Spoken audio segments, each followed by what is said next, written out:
but Gent will be our leading damage dealer. Purple Shield's able to absorb a bit more damage. Black Hole dropping down. Tripod's kind of stuck towards this building. Hopefully they don't get surrounded. Prowler's out here for Deeds, and we know he knows what to do with it. As long as he knows which weapon he has out. Last time he looked like he was shooting the wingman across the map. We'll see if he ends up making that mistake. But it's wild to me that this is the loadout that he is anticipating right now. Prowler, very strong. Wingman, but it's a very unforgiving combo. If you're not able to hit your shots, then you're going to get punished for it. But you can see Nickmercs and Squad are on the run. Mike and Ike is a very solid team, and they are not wasting any time pushing over towards Tripods after getting that first initial damage. Love the rotation by Tripods, but they weren't able to get the free shots as Mike and Ike tried to close the distance, and now Mike and Ike is already in their face. Looks like Gent was able to take down MJ off the screen. That's going to be big. At least a 3v2 is what we're looking at. Deeds trying to pop a couple of shots, but no shields to work with. Deeds is going to go down, and now this should be a bit of a 2v2. Nickmercs trying to find the flank angle, but he's taking back shots here, and not the good kind. Forced to back down, play his heals. Hopefully him and Gent can fight off and at least recover the banner, but as of right now, Tripods, they're in trouble.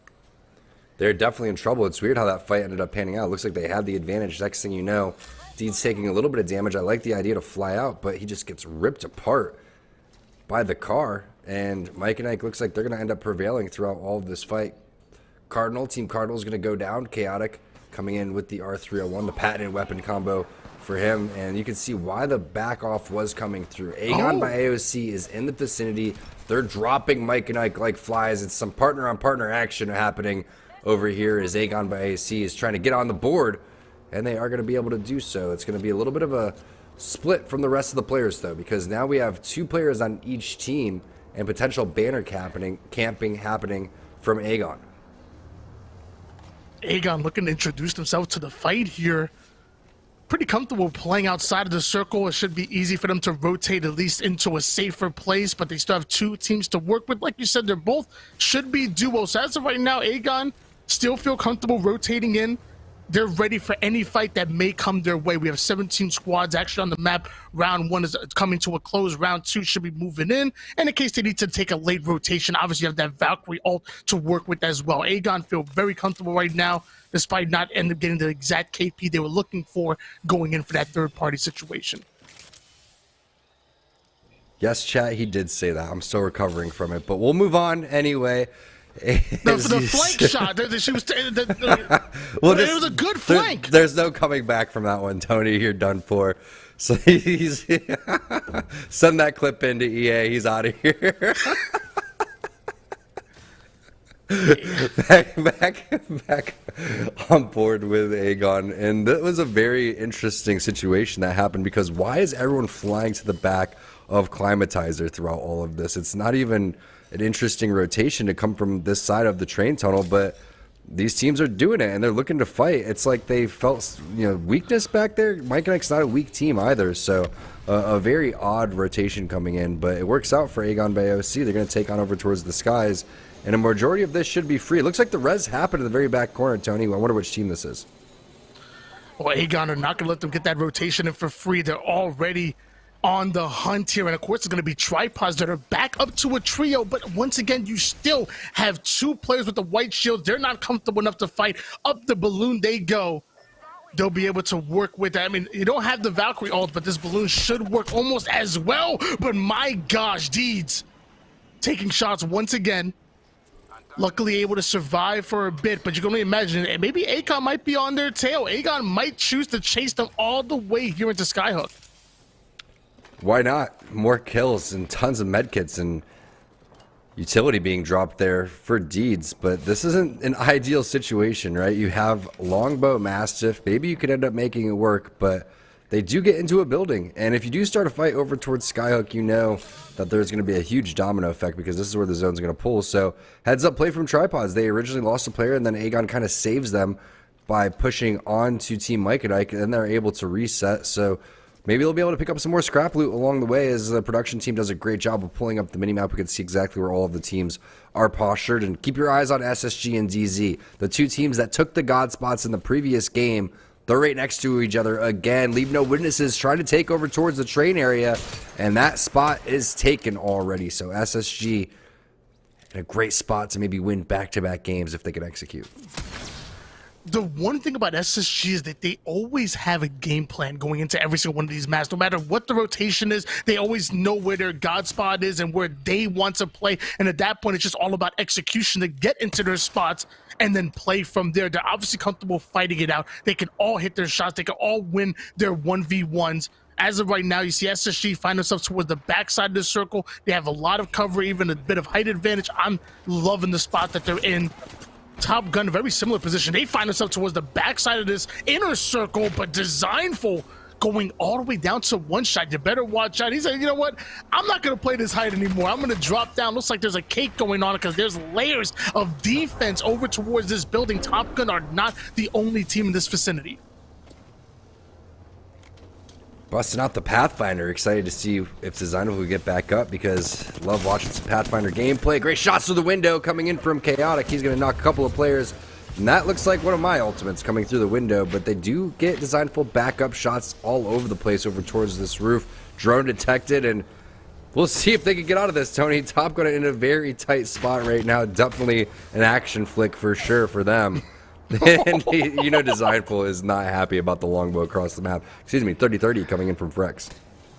Threading the needle for that one. Designful ends up going down. They're trying to play the res off. They just have no space to play. At first glance, this looks like a great spot for them to be in, but with multiple teams hawking them and stalking them and keeping them out, it's only a matter of time before the nades start to come in, and there they are. Arcstars and Frags having to use the knockdown shield just to cover in. Now a Valkyrie player is going to push in, and that's going to be it for Top Gun. 16 squads, 47 players on the map. Tough spot for Top Gun. I mean, you're in between, again, two great teams, DZ and SSG. Very viable opponents. The only thing that was missing was maybe like a defensive bombardment from Gibby, but I don't think Gibby's even in the lobby right now as we see Aegon putting in some serious work. This is, I think, possibly Mike and Ike, and it is. They found him. They waited a long time for this rotation to come through, and they're rewarded with some more kill points. Aegon looking to push up onto Mike and Ike, and looks like they end up getting the kill they were looking for. A new kill leader has emerged, and just like that, Mike and Ike being sent to the lobby in its own. And I mean, they still should feel kind of somewhat comfortable. They can get into toward that inner circle very quickly. They still have the Valkyrie for that rotation. So Aegon finally find the kills they were looking for, and now looking to push up once again. Hopefully they can make it towards the end game. Oh. The entire time, Razor's just been scouting this out. The R301 2X for Washi. Remember, they lost one of their players over towards the tree side. So this has been just a duo the entire game. And they're doing a good job holding them off. You got to play big in these moments. Oh my gosh, these shots from long range from Washington, they're not easy to hit, and he's able to do so. That man clearly been hitting the range. I'm just saying, man. Those shots with the R301 were looking crispy. I think all he had was a bruiser. Meanwhile, Bourne, like, okay, you have a charge rifle. It's easier to hit with the 3X. Come on now. But still, those shots from Walsh were nice. Razor now going to rotate.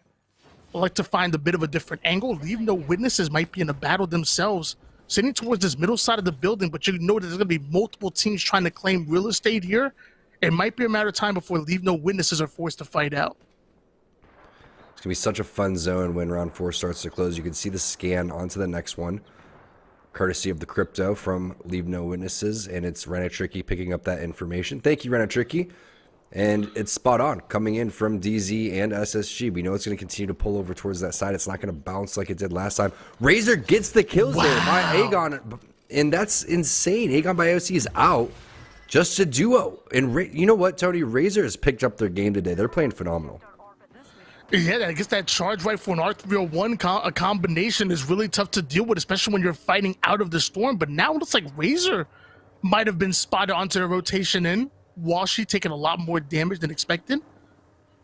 Born the leading player here as they try to find a spot that they can play in. 14 squads going to be really tough for them to try to make endgame as a duo, but if anybody can, it's obviously them.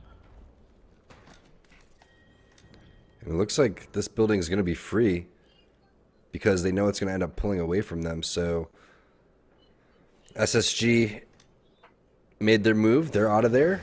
they're most likely not in the train area anymore, but it's going to be interesting to see if Razor gets spotted out as just a duo. Now the scans are coming through, and it makes you wonder if that team has the information that they need to go and push this one.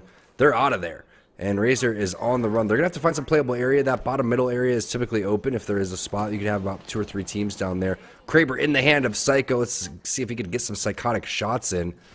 Hopefully land some Kraber shots with this 3x flatline too in the back pocket. What a setup here. Maybe he got this one from the Black Market Boutique as the push comes through. Some Arc Stars not going to stick. Flake coming in over towards the side. He opens the door back up too to continue to lay shots on the horizon. Zerbo's going to have to hit a battery. They're all playing on the second floor at this point. PK in the pocket here for Sung as well. Nice to see that one being crafted up along the way. But because he has to cover for his teammates to heal, Sung ends up overextending a little bit, and now he's the one that needs help. The flatline hipfire shot so accurate as you saw, but it looks like Sun taking so much damage. Down to 1 shot, he goes. Psycho is going to be the first one to go down. It looks like all of Slepton are in trouble. In fact, 2 players hitting the black screen here, and now it seems like only a matter of time before Sung gets eliminated himself. He has no choice but to rotate out, find a new position. I'm not even sure he can come back for these banners. He might be ratting out the rest of the game here. Yeah, Sung, longtime member of the Series E family, originally playing on a couple partnered squads, if I'm not mistaken, and then a tournament winner playing on Caustic, so definitely a very talented player, but unfortunately for Slepton, there was just too much pressure inside of that building. A great job by the enemy team with the bait and switch action. As you see another fight taking place inside of Skyhook, it's going to be Joe Max, who I've been extremely impressive with. This is going to be the first knock coming into Pubsky's team. Pubsky, though, with the Prowler, is able to answer right back, so they're going to have to back up on the LNW side. Maybe some armor swaps over towards the bottom. Both those armors are going to be taken. It is a little bit of an upgrade. Gold knockdown shield res is available if he wants to get this one, but it's going to be the Phoenix kit instead, and this is a Saurus on the opposite side. They've already got the reset.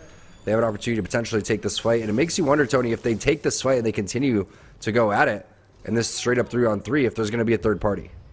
Yeah, all the noise that they're making towards this building, just inviting any other team to get involved. I mean, the longer this takes, the more of a chance they have of another team coming in. The Saurus taking so much damage. Pubsky ends up hitting the ground here.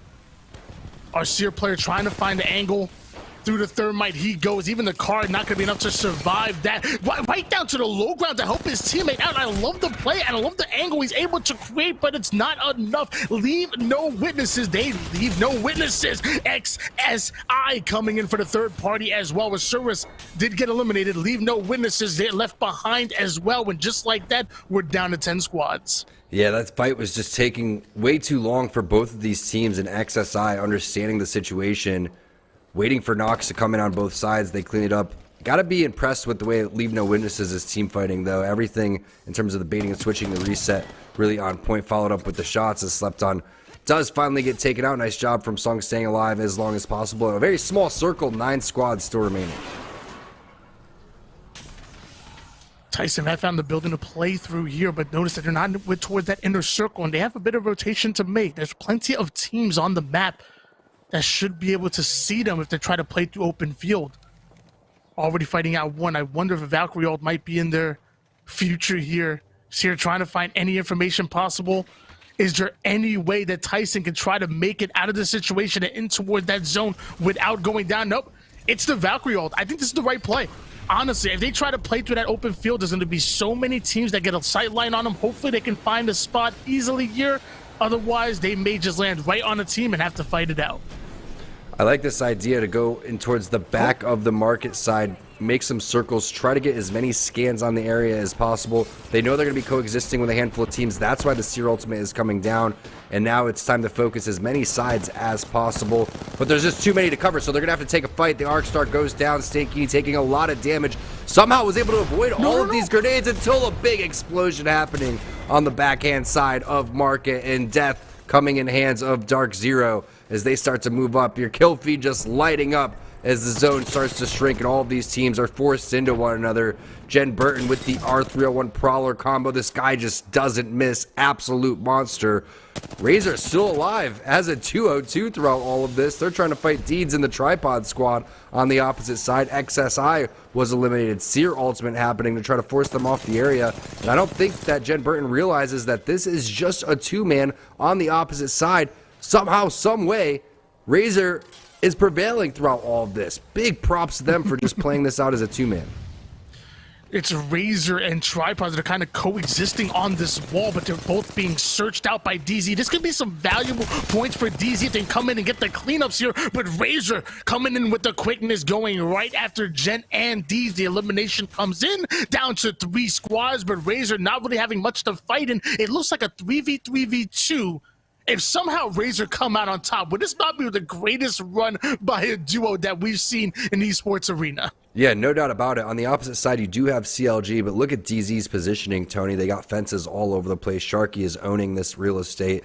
While that's happening, you have Zero and Jen Burton on the opposite side putting in work, making sure that they're focusing exactly where CLG is going to be coming from. But I love the way Razor is playing big here. They're not playing scared. They're continuing to put in some serious work. And if they could possibly pick off Sharky in this 2v1, then they're going to have a huge advantage. But that's what Sharky's doing. He's baiting them out. That's going to be a big move for CLG. That's going to buy time for them. The interception pylon goes down. Razor starts to make their move. A nice job avoiding the thermites until the second one ends up landing. And CLG starting to encroach over towards the backhand side. Seer ultimate happening. Zero ends up going down. Razor putting in work, taking down members of DZ. CLG going to come in with the easy cleanup. And they're going to take game 2 with their eyes closed. CLG were just waiting for the knocks to come in, fundamentally played, and now it's a 3v2. What? Hold on. Looks like Nano ends up going down. I almost thought it was possible for DZ to pull off the 2v3, but not in CLG's house.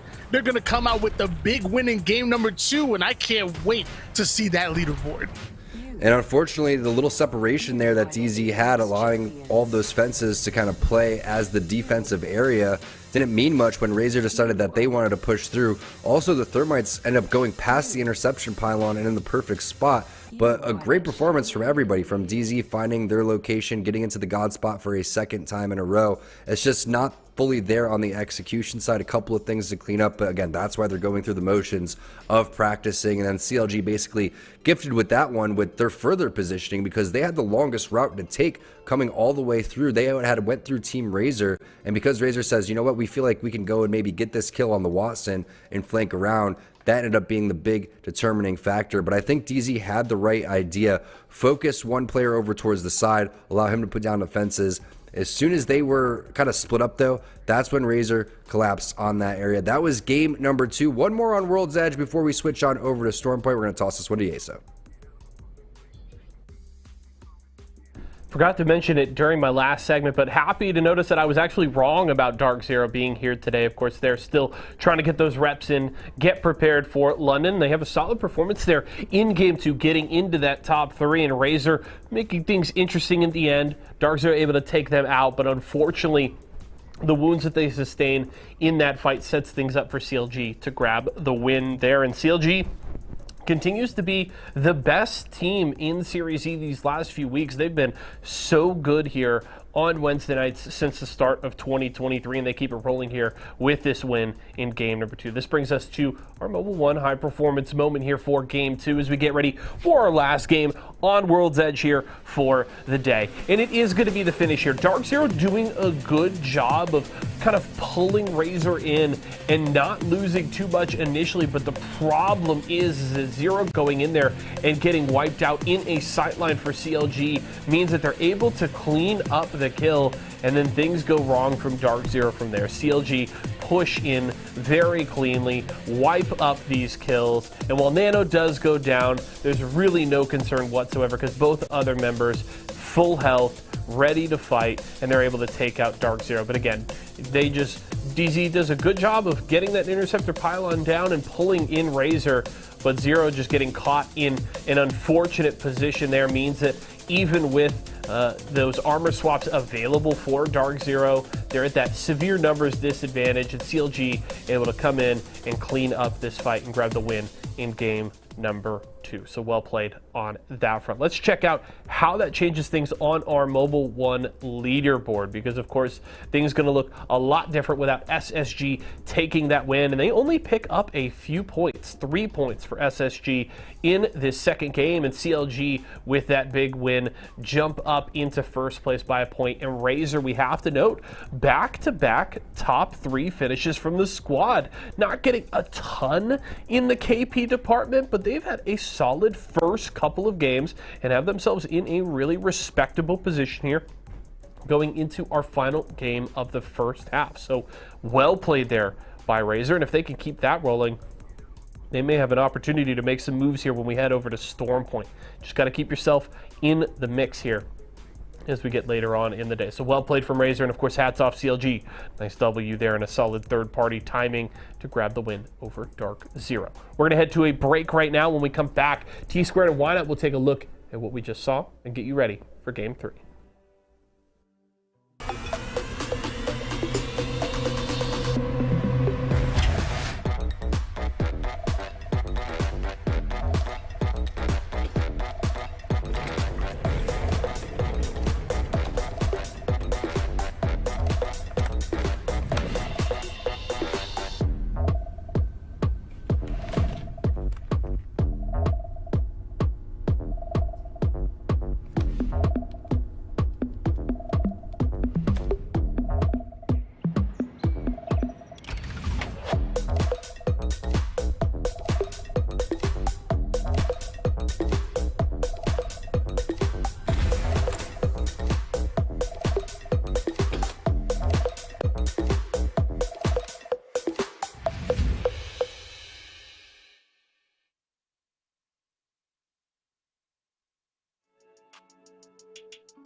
Welcome back, everybody. One more game on World's Edge. We've seen some really great performance from both our partnered and pro teams. T-Squared and Why Not bringing you the action. Great analysis there from Yeso, too, as we move forward and try to figure out who's going to end up taking this one before the ALGS London playoffs that are taking place next weekend. It's going to be an exciting time. Let's go ahead and take a look potentially at that leaderboard if we have it again, so we can see where everybody is kind of lined up too and go through everything, because Tony, some really exciting games, multiple zones, Thermal Station over towards the southern side, another one over towards Skyhook. What a bloodbath at the end. Yeah, there were definitely some winners and some losers going into that game number 2. But like right off the rip, I know CLG definitely a winner, obviously coming out with the big win, but also Razor, Tripods, and DZ. DZ desperately needed to climb up that rank from the 10th place spot over towards, I believe they're sitting in 5th place right now. So definitely a nice little climb by them, as you're seeing right here. Same thing with Tripods, they remain consistent as well. They're sitting in 4th place, and like you talked about Razor, some names that didn't have the best game number 2 compared to their game number 1. I had to point out SSG. You have a 24-point performance in game number 1. Now only 3 points after that game 2. We're going to really need them to kind of replicate that game 1 success in game 3 if they want to keep their spot in the top 2. Yeah, and I wish that you could almost like predetermine where the zones were going to be from behind the scenes, right? Because if I had my pick, we would never have zones continue to pull over towards the same side of the map, right? Let's throw this one all the way over towards the east side now. Heck, let's throw it over towards like that overlook side, or maybe from No Name going across from Fragment East, because that's the corner of the maps, right, Tony? You have so much diversity from the rotations, and it makes it just that much more interesting. So hopefully we get an exciting game in terms of where the zone's going to pull in game number 3. But going and looking at this Mobile One leaderboard, there's a lot going on over towards this top hand side. CLG, SSG, Razor, Tripods, DZ, those are your top 5. Leave no witnesses behind them. Mike and Ike, it's been pretty exciting to watch these teams perform. I think that there's a reason why they're at the top. They've done a great job of 1, executing, 2, picking the right spots to go and hold, and then 3, their team fighting capabilities have been very, very strong. Yeah, we're going to find out who's going to be mining for gold or data, whatever it is that you find going into this game number 3 to find out where that God spot is going to be. And now it's our last time. This is our last game on World's Edge, so I wonder if we're going to see some composition start to change, especially for anybody who's sitting towards that right-hand side of the leaderboard. Like maybe they need to get a little bit more aggressive before getting over towards Storm Point. Maybe we see a little bit less cryptos and maybe some more octanes. I don't know. More Bangalores, I think. I think that's something that you brought up earlier, was that Bangalore is very viable in Storm Point, especially because there's not many building endings and you're not holding inside of buildings. And I think that's why we're seeing certain, compositions being held here, especially when you need to infiltrate buildings. That's what Seer and Horizon are very good at, because you can get information, you land the Horizontal, everybody's trapped inside, and it really stops people from kind of sitting shoulder to shoulder in there, as we see the map overview and the fly through for the rest of our teams here, and to find out where this zone is going to be very shortly. But we have a couple of 50-50s taking place, most notably over towards the landslide area. This is a team that was in love with 50-50s with Xset a majority of our previous seasons, and looks like CLG's into some interesting stuff over here. They're trying to bully teams off of these 3 bins. That's how viable every little ounce of loot is over towards World's Edge. You need as much as possible, as we see this 50-50 happening between Slepton and Team Intel. Intel learning from their mistakes this time. They're going to take on over towards the high ground, but unfortunately for them again, it's another Mozambique. They are cursed by the Mozambique. May not be the best for loot, but it's certainly fun to fight in, or anybody other than Intel. As of right now, they are getting that is another 50-50 loss over toward the Intel side. Slepton comes out on top. Now they get all of this loot. They even have a Lobus in case they don't find the vault key. They're able to steal from the vault a little bit. Slepton obviously happy with that performance. Hopefully they can carry that out over toward the end game. Very nicely done. As we don't get our wish, it moves over towards Countdown, but the teams over towards the landslide area, like Slepton, will love that one. SSG over towards the Lava Fissure area. This is where most likely the zone's going to pull, so the rich gets richer in terms of they've been able to pick the God spots. This time they are handed the God spot, basically, as DZ's been the other team that's been right on their heels the majority of the time. They're rotating out of that Fragment East side. Hakulos and the rest of their squad making their rotation, as well as we see another fight happening with XSI. They're going to be over towards the staging side, and we saw a lot of action in game number 1 over towards staging. What a nade onto Impulse. My gosh.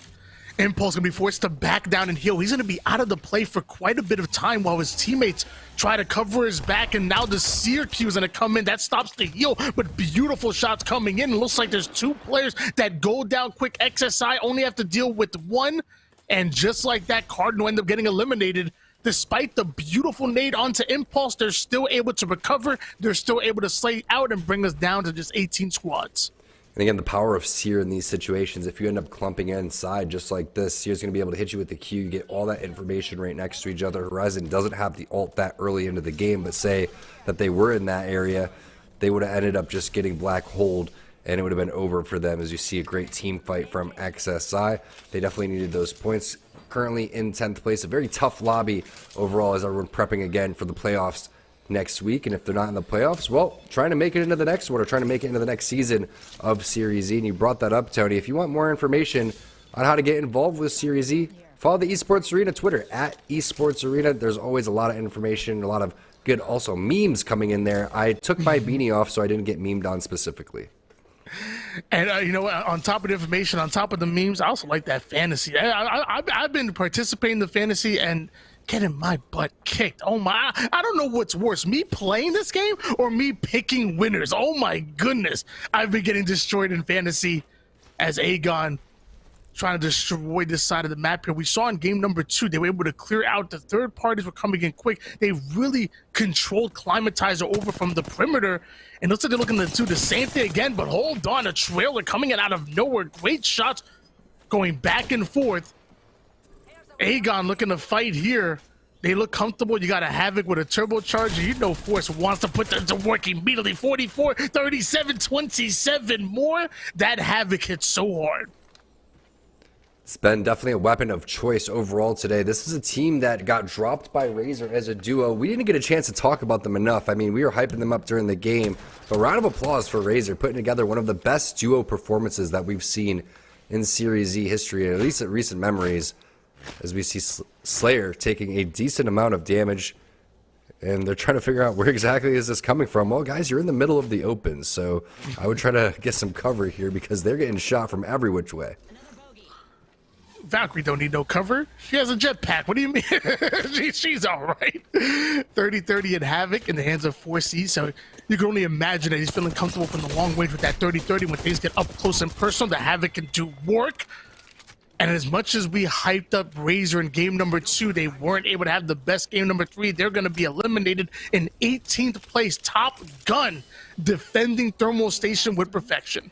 Interesting. It looks like they were all going over towards the beacon scan at the same exact time, and you get punished because they didn't have an opportunity to hit that beacon scan. The last thing that you expect is all of Top Gun to be there, but now the third party is coming through. Asuras is going all the way towards the back of the map. The zone isn't even coming close to over here, so this has to be frustrating for Top Gun. There goes Chaotic in the air, hitting him with the strafe, hitting him with the ult. Nades should be landing on top of that. Perfect execution coming in, and a potential 2v1 for Chaotic. If he can land it, God of Gotti gets dropped. That's going to be the flatline. Pubsky took a decent amount of damage as well. Tripod's taken on your screen, and they don't need Designful. They got Chaotic. And that's the power of Horizon right there. You see Top Gun start to get pushed out, and in every awkward stage of the game, they really weren't prepared for it. And then what happens? Chaotic takes to the skies, throws the ultimate, throws off the rhythm of their opponents, and are able to close the gap on them and turn a terrible situation into a great one. Horizon's such a strong legend, but also Top Gun are such a strong fighting team. 15 squads remaining, and SSG once again having a bit of a tough time here in game number 3 on World's Edge. We saw them with that 24-point performance in game number 1, only 3 points in game 2, and now left ratting it out on game 3. Tough break because the zone was over towards their side. They had the advantage in terms of being able to pick rotations. Something must have went horribly wrong for them, as now the rest of the teams are going to start making their way over towards where SSG is. Remember, they were landing over towards Lava Fisher. This is moving on over towards Countdown, which is on your screen. And Zenile picks one of these rat spots that is going to be a pretty good spot. I mean, there's not a lot of people that are going to drop down there. If they do drop down there, they should be weak and running from another team. Sharky getting a knock in your kill feed. We'll see if he can get the Thirst too, as we see Dark Zero taking another team fight. And the Thirst does happen onto Epoxy. That's going to be another kill going on over towards Dark Zero. Riot Drill happening through the window, eliminating the doors. Another one of the underrated things for Maggie is very similar to Valkyrie. She can get rid of those doors, and in competitive play, that is absolutely huge. This is Team Six Figures. We saw them taking a decent fight over towards the Skyhook side. Hopefully they can pick up a little bit more points, but they have a pretty solid setup here. Volt PK, Purple Bolt, coming with the Digi threat if we do see any Bangalores, which we know that the Bangalore is on the bottom half of where their feet are, so maybe they can drop down and find that kill. This is where Geometrics needs to be hitting scans, but you don't scan below you because you're not necessarily thinking, where is a player below me right now? Wonder how they're going to be able to get out of this situation here. I mean, they're still looking comfortable, but you can only imagine there's multiple teams in the area, and eventually they might get closed in on. Meanwhile, Slept On feeling comfortable. Longbow in the hands of Sung takes a lot more damage than expected, but he's going to heal up real quick. Nobody getting pushed just yet. A countdown. The countdown's a fun area to fight, and obviously you have a lot of real estate within those buildings, but you got to be careful. If you're not watching all your angles, you can get pushed up on, and that could be a problem as you're seeing that he'll start to close in more towards countdown, more towards landslide. I wonder where it's going to pull from here. I've been wrong with a majority of these zones so far, Tony. I think every single one. I remember in Thermal Station, I was like, yeah, man, it's landing on the platform. And then in Skyhook, I was like, totally, train station. This time I was like, Lava Fisher. All right, that's why I'm casting, chat. That is not why, not my strong suit, all right? I play controller. I don't know where the zones are going. Hashtag not my IGL. Yeah, right? I could definitely lead us through the skirmishes and the team fights. Going where the zone's going to go, that's on you guys, all right? Figure it out. Play crypto. There it is. Play crypto. Even though Slepton don't have a crypto, they do have a Loba, which again, we love for that resource utility. Even if you're not heavily within the fight, stealing resources from your opponent's death boxes, you're still able to steal them away with that black market boutique. So all angles being watched here for Slepton. You can only imagine that towards the end of this zone, going into like round number 3 and 4, there's going to be a lot of teams that are trying to take that flank area to try to get into countdown, especially as that he'll start to move closer to it. I actually really like Slepton's position. 3 kills already for Sung. I know we have at least 2 on the other side, and as teams start to come in towards that back area, they should get some free shots as well. Poor Epoxy. That's the second time we've seen him in the kill feed recently, getting dropped immediately off of his respawn as his teammates were able to get back in the game, but he's going to be donating some more kill points to the lobby. As you see Slepton, like you said, in a decent spot over here. They have long range, they have close range. We've talked about this a lot, though. It's one thing to pick the God spot. It's another thing to go and hold that as we switch on over to Team Mike and Ike. Tony's team to watch in terms of our partner teams beforehand, mainly because of this man on your screen, MJ, and they've been a little quiet today. We just are 2 games in. We're now on our 3rd game, so plenty of room to pick up the pace as Mike and Ike is fairly far from where this zone's going to be. They're going to be making the rotation in from the Skyhook side. It doesn't look like anyone is fairly close to the vicinity. He's just waiting for someone to land over here. The black hole does land, but it doesn't go into the spot that MJ wanted. A very rare mistake coming in from MJ, but he's crouching on the opposite side. How do they not see him? What a play by MJ, anticipating where the team is going to land. Even though the black hole doesn't connect the way he wants to, he's still able to find an angle onto 1. Look at the damage he's able to create. I think I just seen 350 damage in that short amount of time. MJ creating the opening for the rest of the players now closing. However, Wizard Coin doesn't end up going down. Aegon do get eliminated either way. Nobody in vicinity to be able to third party, so a quick res. Beautifully played by MJ and Mike and Ike. There's a reason why he was the MVP last season. Yeah, and maybe he ends up throwing that ultimate directly on top of him just in case someone wanted to go and land on the ultimate height, and that forces him down no matter what. I thought he was going for the roof, but not the ultimate height directly below him. So very interesting play from MJ, but can we talk about those PK shots just popping off there with the amount of damage that you did? Like you said, Tony, about 300 damage in just a very short amount of time, taking about 100 overall. Speaking of damage, Nano putting in some serious work there with the R301. He has the Prowler with the Digithreat on the backhand side as well. And that's going to be Stakini and Cruisin getting dropped almost immediately. CLG about full shields throughout all of this. He's going to pop a cell just to secure this one in case a third party comes through. But it's a 3v1, and Tyson gets dropped almost immediately. There was nothing they could do once Nano just burst the player on the opposite side of the trailer. And all the fact that CLG plays so well together, you saw both of those players climbing this truck at the exact same time. So even if that player's in a 1v2, if they were to isolate one and win that engagement, they still have to deal with a player that's completely behind them. So it was just well played by CLG to be able to collapse and execute and eventually earning those points. And now the charge rifle getting so much value. They were making noise. They invited a third party, and there it comes. Hey, those drills are tough, man. They do what they want.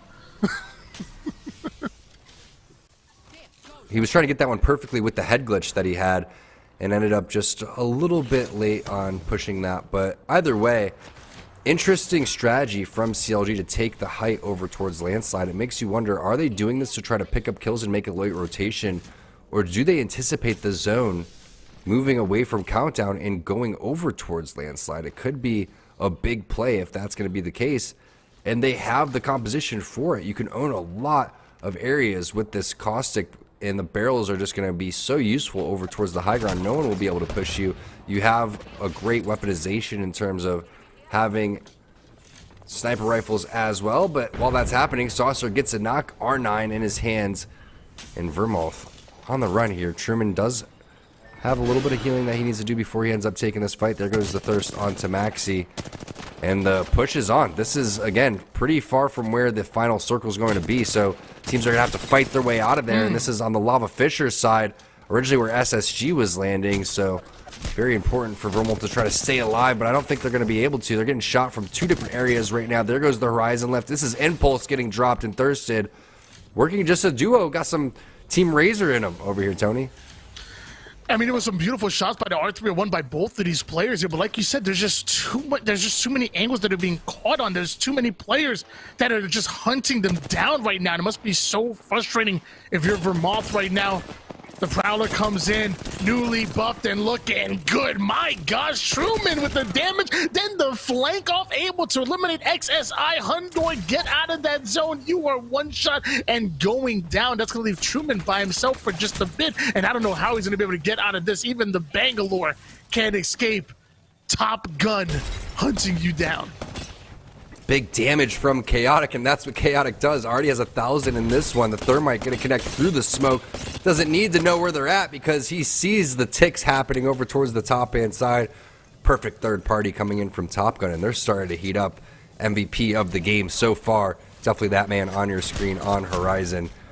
As CLG now gets dropped, this is going to be Klain and his squad making some moves. Oh my, burst damage. Someone needs to stop Nano. The dude's an absolute monster with this R301. He's even got the gold Prowler in his pocket if anyone ends up getting a little bit closer, but he's a turret up there, Tony. Despite the fact that his teammate goes down so quick, Nano's able to stabilize just with those beautiful R301 shots, and Mamba gonna follow it right up. SZN get eliminated.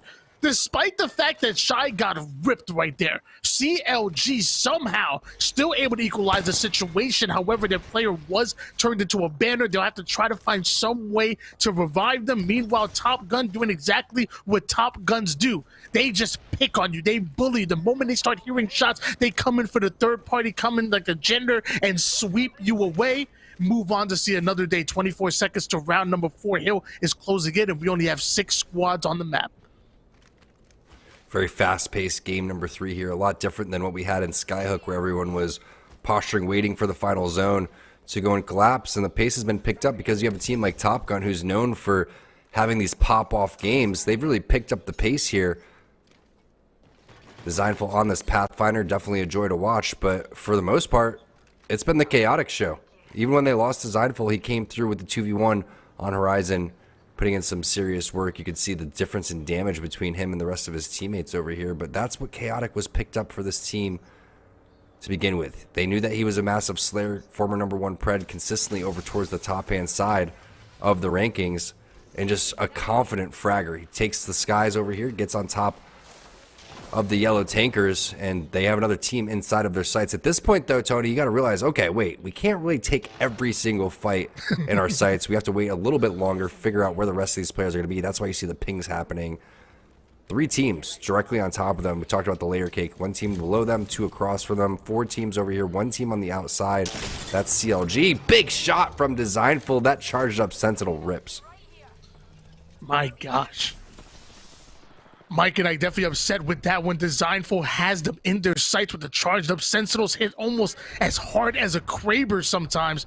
We saw the 132 flashing across the screen. CLG trying to find some kind of entrance here. Yeah, and actually already taking down the team. Purple Dragon end up getting eliminated. CLG still find himself on the outside of Countdown, and once they get closer, they're going to realize there are so many teams that are going to be able to zone them out. I can't even imagine how CLG find the entry point with all of these squads just sitting here guarding Countdown. Potentially hoping that they get distracted with each other because they are the furthest away from where these teams are going to be. So it's up to Nano to try to weasel his way a little bit forward. You can see the Cat's Cradle set up there for DZ. Jen Burton, it's his job to watch that side. Interesting that DZ elects to take that little crevice, and without a Horizon here, without a Valkyrie, Tony, you're right. I mean, how do they get in? How do they make their way forward? There is a little bit playable area on top of this rock and on the wall if they wanted to go and do so. But they're very vulnerable and susceptible to potential Horizon ultimates if that's going to be the case. Nano does have his portal. He could potentially get crazy, go through all those fences with the Q and portal his team on the opposite side. I think that would be suicide, but you could see the setup happening. That's why the barrels are going down, and CLG looks like they found their place to play. CLG currently sitting in the #1 spot early on in the tournament, but it's not about how you start. It's often about how you finish. And DZ looking to finish well off this game. Just 5 squads on the map. They're going to relocate here, so I wonder if CLG are aware of that. I know CLG were trying to find an entrance over towards that low ground. They saw all the fences that kind of deterred them from making that push, but now that DC have relocated, maybe that's an opportunity that CLG can find an entrance closer into Countdown. Still not a favorable position, but at least they found themselves somewhat close here, but they also might have found themselves out fight. CLG might have to go on against DZ. You're talking about 2 top 5 teams. This could be a very important battle here. Both teams kind of taking their time. They understand that teams could potentially drop on them. Shots happening for Nano. The dude's been an absolute beast so far. But this is where the value of Caustic is so big, Tony. You could see that they're waiting to potentially take this fight, and Caustic Gas is going to be huge, especially with the Digidart. The swing happening over towards the right-hand side. Zero now trying to take on Nano 1v1, but Nano gets a little bit caught. He is able to get back on over towards safety. Top Gun eliminated in your screen as well, but DZ now on the ropes as Mike and Ike is going to help eliminate them. Straight up 3-on-3, CLG versus Mike and Ike for the win. MJ waiting to drop down here very shortly. Wizard Coin looking over towards the top-hand side. There goes the Wrecking Ball, and they're on top of Let Me Cook, man, getting absolutely melted with the RE45. They sensed a little bit weakness in the setup. One player completely away from the team, and they were able to put in some serious work, but it's not over yet. CLG versus Mike and Ike for the win. MJ still fairly weak. He's going to end up popping the battery. Mamba taking over the kill lead as well, and things are going to slow down here temporarily as they look at the zone and realize, hey, we don't have to move. We can let this one breathe just a little bit. He wanted to cook, but he ends up getting cooked, and now Mike and Ike find himself in a 2v3 against CLG, a fundamentally disciplined squad. We talk about MJ constantly, but I will say Wizard Coin, he can definitely hold his own. Probably one of the more underrated players that we have on this squad, and as of right now, it is Mike and Ike that are holding onto the high ground. Circle starting to close in. Both of these teams will be forced to fight here. We will be crowning a winner here in game number 3, our final game of World's Edge. Who's it going to be, Mike and Ike or CLG? Got to keep eyes on MJ here. If he's able to do some damage, then Wizard Coin can follow that one up. Seer Ultimate ends up going down. There goes the Riot Drill through the wall. That's putting in a lot of work. It's going to be the push coming in. MJ starts the swing. They get one knock, but I don't think it's going to be enough. It's 1 player versus 2, and CLG takes game number 3. Great performance from them. They moved away from Harvester. Not that far of a rotation for them. They came on over towards Landslide. Were able to lock things down. But the execution, 10 out of 10. And that's been the keyword of the day. I love the portal coming in for Nano. I like how they were all spread apart there. 2 players on top of the blue crate. 1 player on over towards the side. And that is how you finish a game of Apex Legends. Very methodical game from CLG. Correct me if I'm wrong, but normally in competitive play, when you see a Riot Drill coming in out of that Maggie, it'll do like maybe, 6, 12, maybe 15 damage. I don't know if I saw about 70 damage coming in from that drill, and CLG just perfectly holding Mike and Ike off, and Mike and Ike thought they had the opportunity to push in and end up getting put down. What a game by CLG, who were already sitting in the #1 spot and showing that this composition is the real deal. And you guys better watch out for Counter Logic Gaming. Yeah, no doubt about it. It's a very weird composition, but it ends up working. You have rotations that you could have from Nano. You have aggressive play that comes out of Shy. Mamba locks things down with the Caustic. Whether it's comfort picks or they're just comfortable as a team playing those 3 specific legends, it works for them. And again, they were able to execute at a very high level, and you gotta respect that they're doing it with an unorthodox composition that probably nobody else is gonna run. I don't think we've seen those 3 specific legends being ran on a team since the last time we were in our ranked lobbies. So shout out to CLG for having a little bit of fun with it, and winning is definitely fun. But that was game number 3. We're switching on over to Stormpoint. We're gonna toss this one over to Yeso and get his thoughts.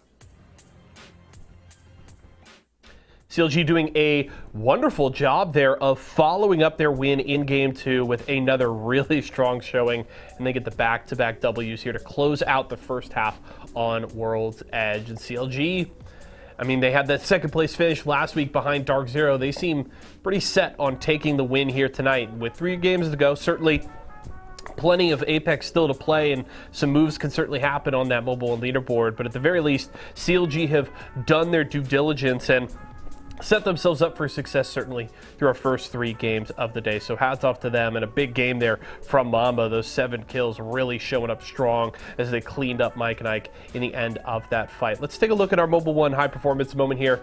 We aren't going to look, though, at that end game. We're going to look a little bit earlier at one of the best plays from Mike and Ike that we've seen so far today. MJ just on the perfect perch here to catch out this enemy horizon, break those shields, and then just watch these beautiful PK flicks. Not a ton of damage there, but quick peek through the door for 81.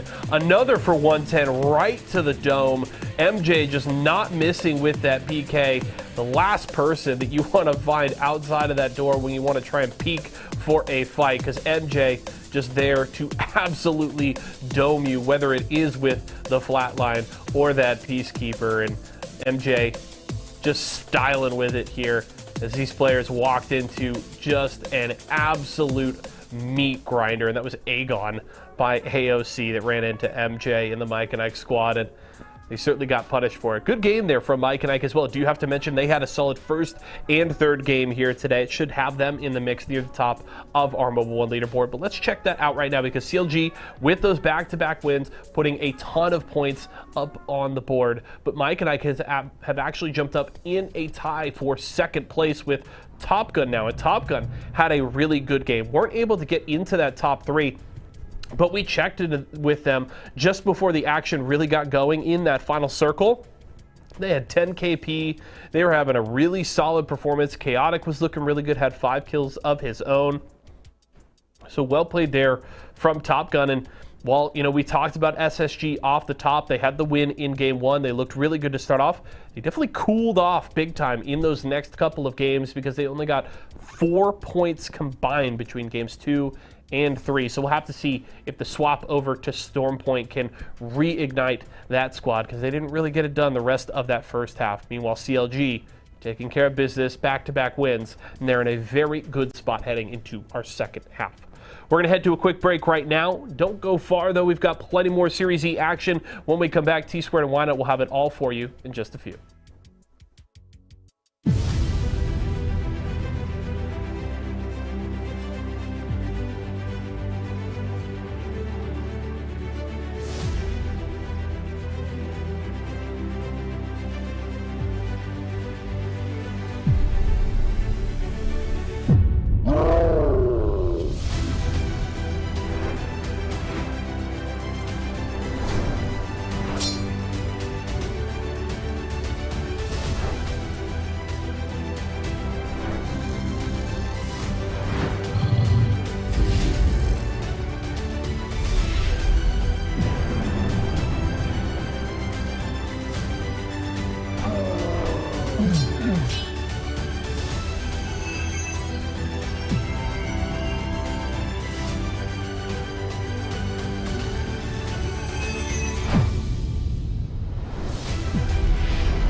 Welcome back, everybody, to Series Z. It's week 7 here in season 6. It's our pro night, 1 week before ALGS London playoffs. T-Squared and Tony bringing you the action. You just saw some great highlights there. That was MJ's point of view on Horizon, popping off over towards the Skyhook side. Dude's doing absolute work. But one team that was dominating last game, CLG. Tony, what do you think about that performance?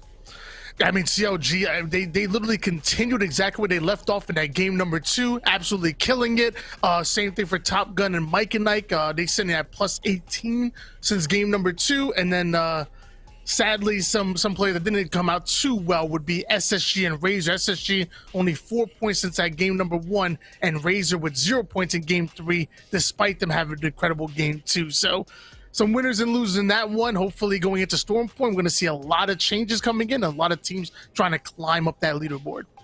Yeah, and we'll find out which team compositions are going to be ran. Is CLG going to end up running with the Mad Maggie? Because you don't see a lot of Mad Maggie on Storm Point. I'm expecting a lot more Bangalore's. Still, Crypto will be very viable.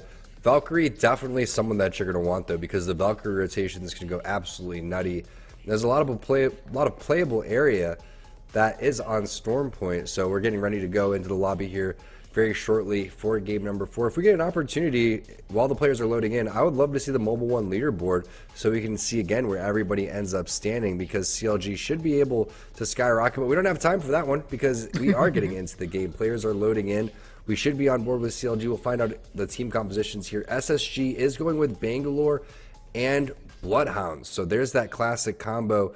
We do see a Vantage being used by Team Cardinal too, and I'm just looking, I see a lot more Bangalores. We have Aegon using Bangalore. We also have a Gibby Caustic combination coming from one of our partner teams. So a very different feel here when we move forward for CLG too, especially they changed 2 of the 3 legends. Yeah, but CLG still rocking with that Caustic. I'm not mad at that whatsoever. They showed on World's Edge that Caustic is not only a really strong legend, but what makes them stronger is the less of them that there are on the map. The less Caustics that there are on the map, the stronger your Caustic gets. And with nobody running Caustic on World's Edge, teams were really in trouble and had a hard time fighting Counter Logic Gaming. If you don't Caustic up, you might have the same problem here on Storm Point. Yes, I'm a firm believer in that overall as we take a look. Some really good loot right off the rip. R301 Purple Mag PK. Doesn't get any better from that. That's literally the ideal setup that you want. Purple barrel stabilizers there as well. The rich continue to get rich here as you have another double R301s and 2 massives inside over here. This is perfect loot for CLG off of the rip. They're going to be feeling good, but that is spot on, Tony. We used to be in a meta where almost every single team was running Caustic. 50% of the teams were running Valkyrie, Caustic, and Gibby in the finals about 6 months ago, and now things have changed where we're not really seeing any Caustics in the lobby as the fight takes place over towards the mill. This is DZ. Gold bag, not going to really do much unless you can live throughout all of this, so we'll see if Zero can get on over towards the roof, because that's the ideal situation. Typically, you don't play inside of the buildings here. You want to play on the roof, but you want to try to gather as much information after you loot. And the teams that get the bins in the middle typically have a huge armor advantage. It's going to be 6 figures getting drop Slayer, your kill leader, picking up all 3 of those for Aegon. DZ currently sitting in 5th place right now, but just 2 points behind our 2nd place team over towards the Mills. A really fun place to fight over here, and they might be forced to fight it. The team literally right in front of them. The Steer already trying to get as much intel as possible. DZ starting to close the distance on their opponent. We know there's one player that's holding off that door right there, but it's about to get blown right off. Love this play coming out of DZ. Hold on to that high ground, just waiting for the right opportunity. Everyone's going to take to the skies. That's where you need to hit your shots. Psycho with a nice, absolute psycho play onto Zero. They haven't really put any damage down. A couple wingman shots are going to land for Sharky. He gets the armor swap. Big plays. Is that going to be enough to be able to win this one? Sung with some great tracking there. Now it's only Jen Burton alive for DZ. They take the fight directly to the back-to-back land champions, and they're able to win this one. And that's what we talk about with Slept On. They are one of these teams with a super high skill ceiling. Just a matter of can they pull it off. They are a little bit inconsistent at times, but when they are on, they could do things like that, not even getting knocked and being able to reset almost immediately as we switch on over to Team Mike and Ike. Yeah, can we talk about the fact that Slept-On are now 4-0 off their 50-50s right off the rip, which is actually crazy, despite the fact that they're only able to put 18 points on the board. They're winning these gunfights off the rip, but maybe they need a little bit more macro sense to get towards these end games and to start closing out these games. But like you said, tons of potential, just like Mike and Nike already finding their first knock onto Intel here, and just like that, Intel getting wiped off the face of Storm Point. Looks like we're already down to 17 squads. Barometer zone, as you can see the pulls happening towards the central of the map, and Team Tripods with their rotation out of Cenote Cave going to be feeling good about that one. Shipfall not that far from where Team Razor has to go over towards Barometer either. You can see Pubsky and his team starting to make the rotation on the far east side. That's going to be SSG. Winners of game number 1 in style. You can see Designful and the Top Gun squad over towards the northeast side. They're going to be taking their sweet time. This is their style of play. They land in Thermal Station on World's Edge. They're very used to just looting up, getting everything that they need. Is Leave No Witnesses gets dropped by Vermoth, and that's kind of surprising considering how good LNW has been playing today. Leave No Witnesses going to take it out here in 17th place. Trying to find their way into the top 5 going to be very hard when you start off Storm Point like that. We're going to take a look at Discount Preds. Oh, not the 2x on the wingman. Come on, guys. It's not right. I'm sorry. It's an HCOG or nothing. Don't put the 2x on the wingman. Don't do it. Just don't. I'd rather eat pineapple on pizza than have the 2x on a wingman, Tony. Hey, you know what? That's another discussion. I'll take a little pineapple on pizza. I'm just saying. We'll talk about that another time. I'll take pizza anytime. Let's be serious. You know what we need to do is we need to make a pizza with Tyson chicken nuggets on top, like a buffalo chicken pizza using Tyson ingredients. Little ranch, little ranch, a little bit of bacon on top of that. Woo! Chat, I know you guys are hungry now. We're on board now with Tyson. 2 players currently sitting with white shields, but I will say Storm Point tends to play a little bit slower than World's Edge, so they have a little bit of time to loot up, find themselves some better shields, get as much info as possible.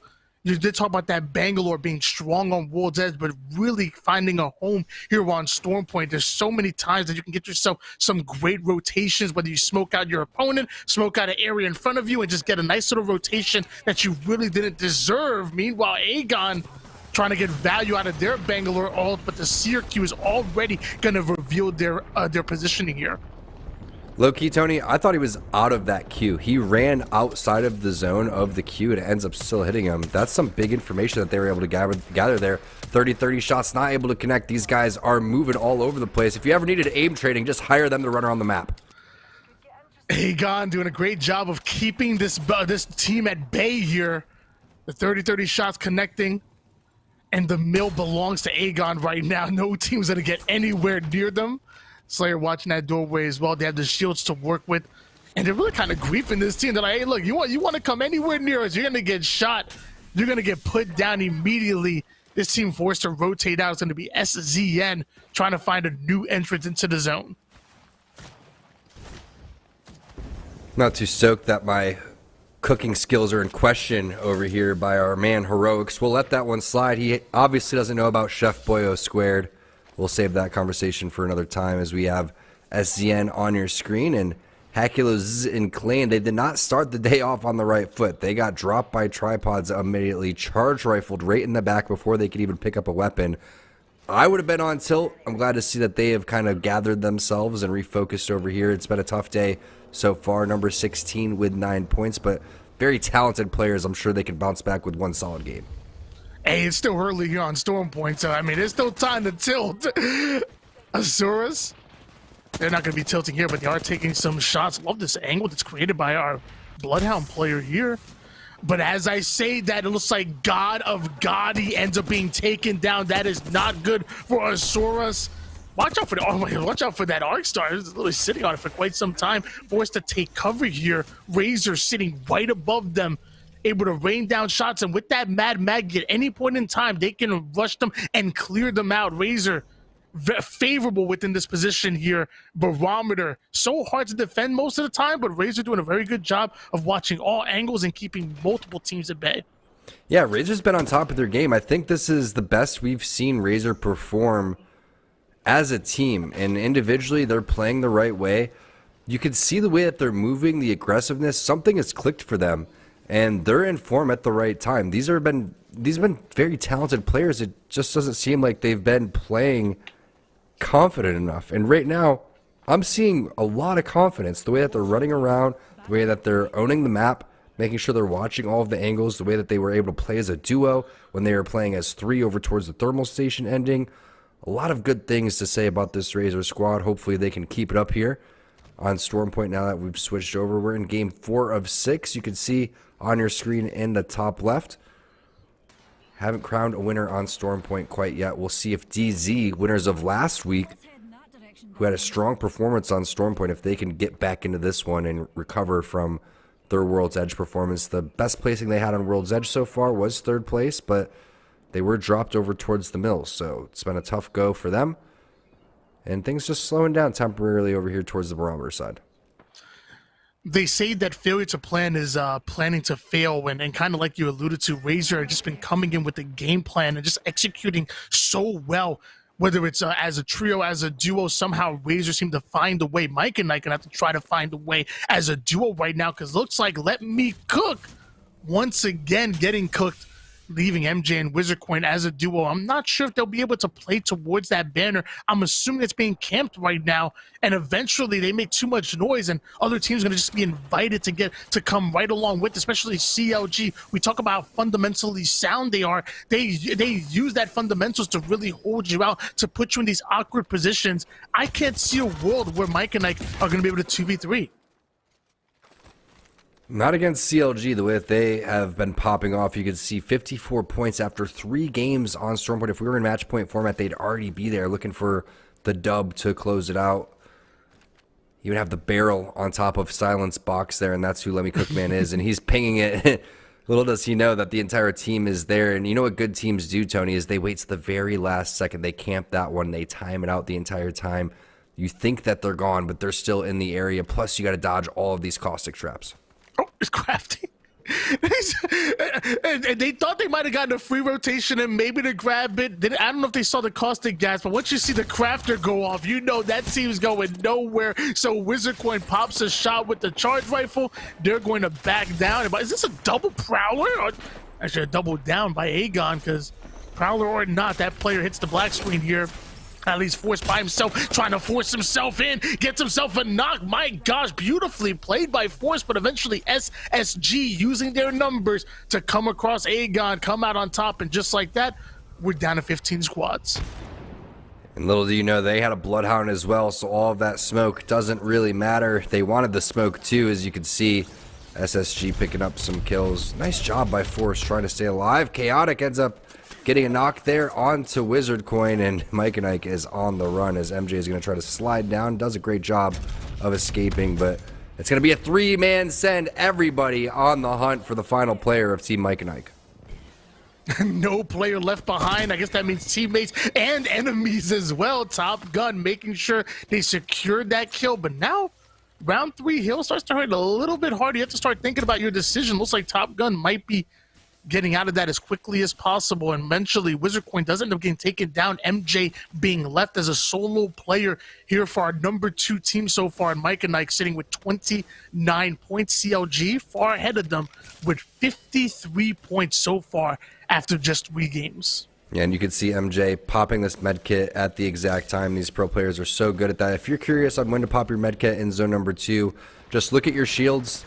Each shield represents 25 HP. When you have 25 HP left on your shield, that's when you use the med kit. It'll be perfect timing for you to maximize your med kits overall. And it looked like he had a couple syringes left, so most likely going to try to go and get that banner to see what he could do. There goes the wrecking ball inside of the building. That thing's going to be bouncing all over the place. Riot Drill connecting through the wall as well. Great moves here for Vermouth, who ended up taking down Leave No Witnesses a little bit earlier, but I don't think that ball hit as hard as they wanted to. Nades over towards the door. Everybody else going to heal as they go for the bait and switch. We have the player outlines and the shields there. These players don't have that information. They do have a seer, though, if they want to go through and hit a Q and stop that res. The push coming in from the rest of the players. Frank the Tank's going to get dropped. Ping is going down as well. Knockdown shield's not going to be useful as the discount Preds end up getting dropped. Methodical push coming in for Vermouth, but now they are stuck inside of the building, and Asuras is starting to push them. I think it was a patient play by Vermouth, but I was surprised they didn't try to catch multiple angles going into this building. They all try to funnel in through one door. We're going to see Asuras probably try to come in from the low ground, coming from the side, try to get multiple angles on them. This is the way you want to collapse on a team that's hiding towards a building. Asuras pushing them out, but haven't found any knocks quite yet. Forced to heal up, a little bit of a regain, a little bit of a reset for both of these teams. Who will come out on top? It's Vermouth versus Asuras at the moment. Nice reset from Vermouth, and this is what we talked about with Seer. Once you start kind of huddling inside of these buildings, it makes it very difficult to try to survive. The Digi-Threat, the smoke happening for God of Gotti. He's going to take on over towards the high ground. I like this play, but he's going to be a little bit away from his teammates. It's going to be a nice knock there, but no, it's not a knock. The shields ends up coming through, and now it goes through, but it costs him a little bit of his HP. He has the charged up, turbocharged Devotion, and that should be putting in some serious work. Smoke. Rez, Vermouth eliminated, armor swap on the ground. Pubsky, the great teammate. You love to see that one. Imagine if you were playing ranked and one of those teammates would ever do that for you, Tony. Never.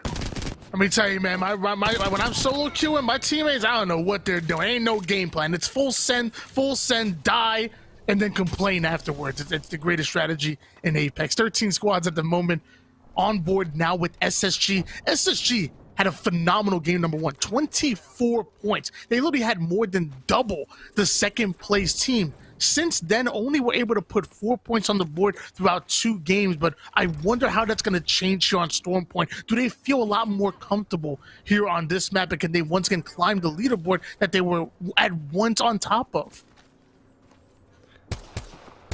Shots happening for Zenile. It does connect on a couple of them. The scout, very useful here on Storm Point. You can see definitely need a wide variety in terms of your range, and that's exactly what Top Gun and Designful has. He has the longbow for the long range. 3x going to be very strong in these situations. Flatline for the medium to close range. He's going to end up electing to grapple back on over towards the rock, separate from his teammates as the Bangalore ult.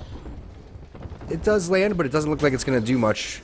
Chaotic takes a little bit of damage, but he's basically baiting these players directly towards them, so Designful could land his shots, but he's not able to connect on the shots, which means Chaotic is going to be left in a 3-on-1 situation. He realizes that he's going to back off, take on over towards the sky, and that's what he was looking for everybody to get inside of that controller range, inside of the black hole range. But it's Albarelli coming through from Team SSG. That's what the Chaotic special is, the R301, the 2-4X. But look at the amount of HP that SSG has. 2 players down, 1 player remaining. In a very clean team fight onto Team Top Gun. Albarelli understanding the situation. He just needs to back off, wait for his next smoke. He does get hit from the back. That's going to be Saucer with the 30-30. Meanwhile, we're going to switch on over to Slepton to see what happens with them as they start to push up and go for this third party. Riot Drill coming in from Song. We've seen him play a handful of different legends so far. The Wrecking Ball going to go directly in between the box and the rock as the grab lift comes down. Another player directly in front of them. That should still be SSG, and I think that's Frex on the Bloodhound. It is. We saw him inside of the building earlier putting in work against Team Aegon, so the third party successful for Team Slepton. Slepton coming in with the third party with the quickness. Love that play by them. Also want to rewind a little bit back to Albarelli doing max damage, able to take on 2 players seemingly by himself, and was going in for the third and ends up being hawked from across the map with a 4th or 5th party. Slepton finally able to kind of clear the air here, but it was great plays by Top Gun who were playing well. They're just great plays all around. The problem is there's just not much real estate here going into round 4, now going into round 5 zone. SSG ended up getting eliminated as well. You know your loot is lit when you're turning down a gold light mag because everything else in your inventory is better, or you already have one, as we see what MJ is up to. Remember, he skedaddled away from his teammates to allow himself to try to rack up some more points, allows a team to skyward dive directly in front of him. I'm quite sure that he didn't realize there was 3 players directly below him, and that is Team Razor making their late rotation on over towards the bridge area. Borton taking a lot of damage. 1 player's already knocked underneath the bridge.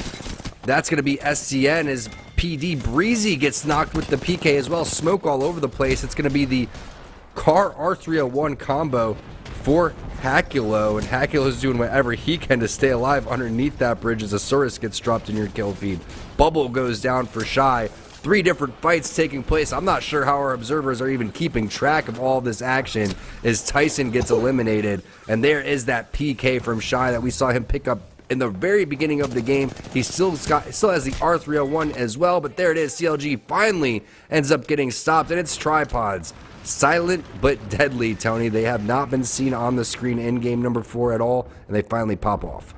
The number 1 team in CLG end up going down. Razor follow up after that, and there's Tripods that had an amazing game number 1 performance, have been kind of quiet since, like you said, silent but deadly, coming here onto Stormpoint, a map that they're very comfortable on, looking so much better, already made it into a top 4 squads at the moment. 11 players are actually on the map. XSI trying to make their way in, get a little bit of loot here. There's a team literally right above, I believe that's actually Slept On. And we talked about how strong Slept On have played off to the 50-50. They're about 4-0 on their 50-50 gunfights. And we said it was only a matter of time before they made it toward the end game. They found their home here on Stormpoint, and Slept On are looking much better here in game number 4. Look at that strafe from Zerbo. Almost no shields as he put in about 150 damage onto Zednim. Doesn't matter though, and you can see why the Prowler is being used so much, Tony. Another Prowler in the hands of Deeds, because when it comes to going up the lift or shooting Horizons up the lift, or it doesn't even have to be Horizon, any Legend going up with that Grav lift, it puts in work. That burst damage really compensates for any bullets that may not connect with the regular automatic weapons. Tripod's going to full send this one around the corner. There goes the ultimate coming in from Gent. Black Hole is going to connect on the Hakulo. The R301 being put to work as well. And he's playing away from where the rest of the enemy players are, but it's just not enough. Tripods ends up losing out on one as now XSI makes their move, and it looks like deja vu over here is one Grav lift after another, one Black Hole after another. Smoke being utilized as well. Clean hiding throughout all of that. They're trying to secure at least second place for the Tripods. Clean does finally get dropped by the native Nick Mercs, but the damage has already been done. They've already lost out on one player. 2v3 XSI versus Tripods for the win here in game number 4. Tripods, that was the fight they were looking to take, but taking a lot more damage than expected. And look at these shots coming out of the gold R301 with cracks like that. You gotta push, baby, push. XSI are starting to push up. They're starting to 3v1, and they're gonna end it real quick. XSI taking our first game here on Stormpoint. What a job by XSI, but also another great job from Klain to try to stay alive, and a little bit of a forced maneuver there from Tripods. It wasn't as clean of a fight as they wanted because Klain ended up staying alive for so long. They recognized the situation. I think that was a 3v2 over towards the rock. They were hoping they could clear that duo out, get the armor swaps, end up resetting. I like the thought process. Everybody doing the right thing throughout all of that. XSI had eyes on Tripods the entire time. Gent gets taken out across the map on top of that rock, but it's the the gold R301, man. That thing just doesn't have any recoil. You can see the perfect recoil control happening too for XSI, and Saucer with the damage, Impulse with the damage as well. That's going to be a nice 20-point game for XSI. Bump them up on the Mobile One leaderboard. I feel like we've seen such a difference in performance out of multiple squads coming into Stormpoint as opposed to World's Edge. Like XSI coming out with their first win. Obviously, they looked very comfortable. You had Tripods who made it into the top 2. It's a known fact that Stormpoint was the first map that Nick Mercs played in ranked when he first got introduced here to Apex. So he feels very comfortable as well. And then there's multiple squads Slept On, and we talked about that with 3-0 and 50-50 gunfights, but we never saw them towards an end game. I think they got knocked out at maybe 4th or 5th place. So many teams really starting to come into their own here on Stormpoint, and hey, this tournament's not over yet. We still have 2 games, and there's plenty of time to move some things around. And this is where teams will start making moves because they'll see the Mobile One leaderboard and realize how many points that they need to get. But 2 more games remain. Let's toss this one on over to Geso. Nice win there from XSI coming in to clean things up and grab the victory here in our first game on Stormpoint. But I really want to dig into that last fight a little bit and talk about how I honestly think Tripods kind of threw that game. You heard T-Squared and Why Not talking about it. They're coming in with the numbers advantage, trying to clean up season and hope for a reset there for the fight against XSI that they know is coming, right? It's a third party. You know it's going to come quickly. But if you notice when you were watching that play, they had quite a buffer. It took a little while for XSI to get over and into the action in that fight.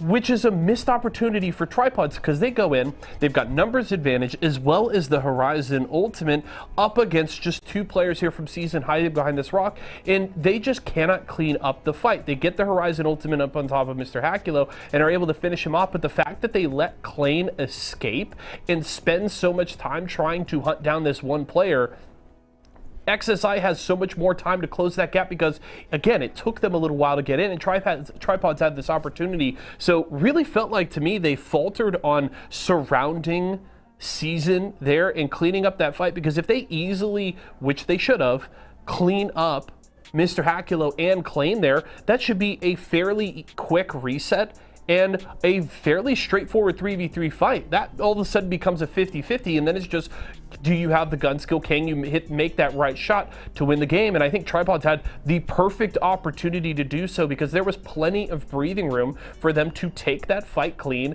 and reset well before XSI arrived. And unfortunately, they weren't able to do so. So a bit of a bummer there, because I felt like Tripods had the perfect opportunity to avoid the third party they knew would come and have just a clean, straight up 3v3. So we'll have to see if they can fix that in the next 2 games. Let's jump, though, into our Mobile One high performance moment here for game number 4. And it's going to be a fight here near the end game, and it's XSI fighting near the bridge. Jumping up top, great shots here with the Prowler. We've seen so many players with this weapon in their hand as of late, and in the end it comes down to a couple of wingman shots here at the end. It took maybe a little bit longer than Zenden was hoping for this fight to take to clean up these players, but up on the Gravlith with that Prowler, good damage on the red Evo early. Just those wingman shots can be a little difficult, and the fancy feet there from Serbo keeping them alive, but in the end they're able to pick up the kill, and then they end up picking the win in the end. Let's take a look at our Mobile One leaderboard and see where XSI has moved on that front. Of course, CLG with their back-to-back wins still holding on to that top placing, but now SSG coming back alive here with an all right performance here in game number 4, holding on to that second place. Mike and Ike right behind them, and now XSI up in sole possession of 4th place there with that victory. Very important game for them. They're really going to need to keep it rolling here into games 5 and 6 if they want to try and chase down CLG. 4 games done now, and just 2 more to go, folks. We're heading to a break right now. Do want to remind you, if you're looking to pick up products from any of our partners here at Series Z, you can over at walmart.com/esports arena. Anything you need from our friends at Intel, Razer, Vitamin Water, and more, you can grab over there. And of course, supporting them supports us and the players here at Series Z. So again, walmart.com/esports arena. Make sure to check that out today. When we come back from the break, T Squared and Why Not get ready for game number 5.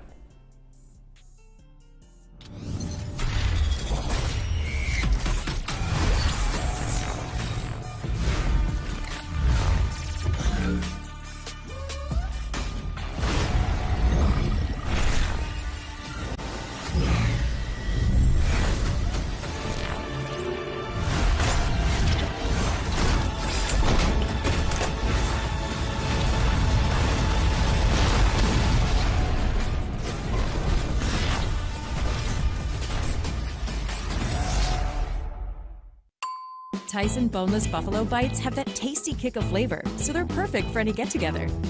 If there are any left when your guests arrive. Tyson Anytizers Chicken. More kicks of flavor, more smiling snackers, more to love. Tyson.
Welcome back, everybody, to Series Z. 4 games down, 2 remaining. They're both on Storm Point. We've seen a handful of different compositions, but one thing's for sure, these players are ready to play and compete. T-Squared and Why Not bring you the action. What's your overall kind of vibe for today, Tony, in terms of what you're seeing from these guys? My overall vibe is that CLG and SSG are obviously the real deal. Like we said, Mike and Ike and Tripods and a couple other teams are really keeping our ones to keep our eyes on. It's kind of everything that we expected going in, but now with just 2 games remaining, I'm expecting to toss the score sheet away. At this point, it's about who wants it more. We can see some huge swings here in the leaderboard. Yeah, Tony out here giving free paper cuts. Look out if you're standing behind him when he's casting. CLG, they had a majority of those points just on World's Edge, which is pretty interesting that they didn't pick up really any points on Storm Point in that previous game. That's how darn good they were in the first 3 of our day today. And there's still a decent amount of Apex left to go. Yes, we're past that halfway point, but it's still anyone's game, and you can't really sit too comfortably on that podium if you are CLG. You definitely have to put up more than 57 points in order to take this thing. Who do you think, Tony, is going to be the teams? Because you look at that middle of the pack from 36 down to 31, 5 points separate, 2nd through 7th. Who do you think is going to step it up and try to contest for that first place? I think it's XSI. XSI were big winners in game number 4. Like I'm talking about literally a 20-point swing. Where a team that was sitting in 11th place with 13 points and to come out with 33 in 4th place after just 1 game, you can just put it this way: if they get 1 more game like that, that should be enough to put them in 2nd place. Like if they finish off the day like that, they win the tournament. Everybody should be looking out for XSI because they're the real deal, especially here on Storm Point. You know, I'm going to go out on a limb here, and I'm going Slept On. I think that Slept On is a team to look out for because their team fight wins, and the teams that they were doing it against, they're not easy teams to defeat, and they were doing it pretty cleanly. So keep your eyes on Slept On. They've been playing a heck of a day. Tripods as well. A lot of good teams here. You got to give credit to Mike and Ike, though. Your team to watch for the partner teams beforehand. They're in 3rd place with 34 points overall, directly behind SSG, who's had themselves one heck of a day. Here we go. Game number 4 on boards with our winners. And Tony's pick to potentially push for first place. This is going to be XSI. The only win XSI have had on this map, in this tournament, I should say, was on this very map, and we still have 2 more games. XSI, if they can replicate that same performance that we saw in game number 4, they really can climb the leaderboard, but it's easier said than done, especially when you have DZ that are on the next POI in a 50-50, and I believe it's against Slept On, your team to watch out for. So can Slept On go 2-0 against DZ? And there they are. I guess it was them. It was game number 4 where they were able to beat out DZ. Hopefully they could do it again. Is there 2 more teams here? Are there 3 teams over towards the mill? What is going on? DZ has to be frustrated with this situation. I mean, unless there's only 2 teams here, and then I'm not quite sure what's going on. 3 teams landing in a POI just seems a little bit ridiculous, but then again, this is one of the best POIs. So fast to loot, you're guaranteed blue or purple shields, at least 2 of them in the middle. And you can see DZ is on the run right now, so there are a handful of players over here. DZ basically getting grief. They're stuck in between both of those teams. And keep in mind, XSI are the next POI right over. You know, they're 1 charge rifle shot away from getting involved, or a couple feet away from really hard pushing this fight. DZ find himself in trouble. Zero able to crawl his way towards the door, and the res is coming in. Will it be enough to get DZ back in the fight? Saving onto the smokes. Discipline coming in from Sharky. I was expecting a double swing over towards the door. Jen Burton's going to back off, realizing the situation. Zerbo with the R301 putting in some serious work. The EVA 8 being used by Psycho. Slept On now finds Jen Burton. Not able to kick that door down, but a methodical play coming in from Slept On. Not the best riot drill we've ever seen in our lives, but they still have the advantage in this team fight. That's 2 crazy riot drills that we've seen out of Sung so far. Still trying to get used to the character, I can tell, but still looking good. Is Slept On. Zerbo taking right to the skies, utilize that movement to catch an angle. The Bangalore smoke should provide temporary cover, but excellent shots by Zerbo, and they're not giving up. Slept On are going to chase them down. They are on the hunt, and the Mad Maggie balls coming in. That'll provide the extra speed boost needed. We got a little bit of damage. Actually, that was towards a Prowler, but Slept On Still on their tail. That one-shot player is going down. That's going to be Sharky of DZ.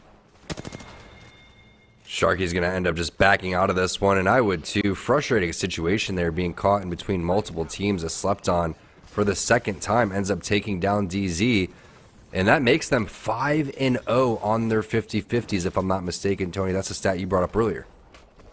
Yeah, it's a crazy. I didn't think we saw the game number 1, but I'm pretty sure they won that one too. It's insane what Slepton have been able to do over the first few games. And we talked about it back on World's Edge. They didn't quite find their way into the winner's circle, into the end games of some of these maps. But on Stormpoint, we saw them actually finally make it into a top 5, and hopefully they can replicate that here. Cardinal.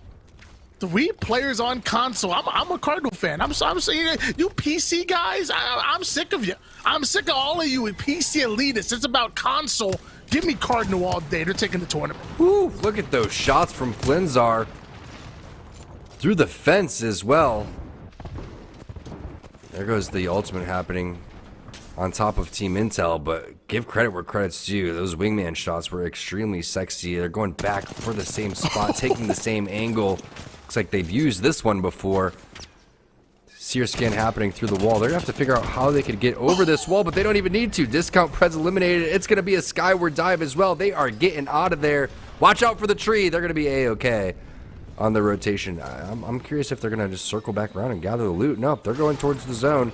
Intel playing very disciplined Apex as we switch on over to Aegon by AOC. They have one team on the run, and that's gonna be SZN. All 3 players eliminated, 2 teams back to back. Quick and decisive by Intel, and you saw how quickly they also got into that skyward dive. The comms are on point for Intel as they make it out. We're going to hop on board right back with them as well. 18 squads on the map. Intel might have found them into another fight here and onto the low ground. Is it going to be an advantageous position for them? Luckily, they do have the Watson to fence up a little bit here, but it's really tough fight on the low ground, especially in this area.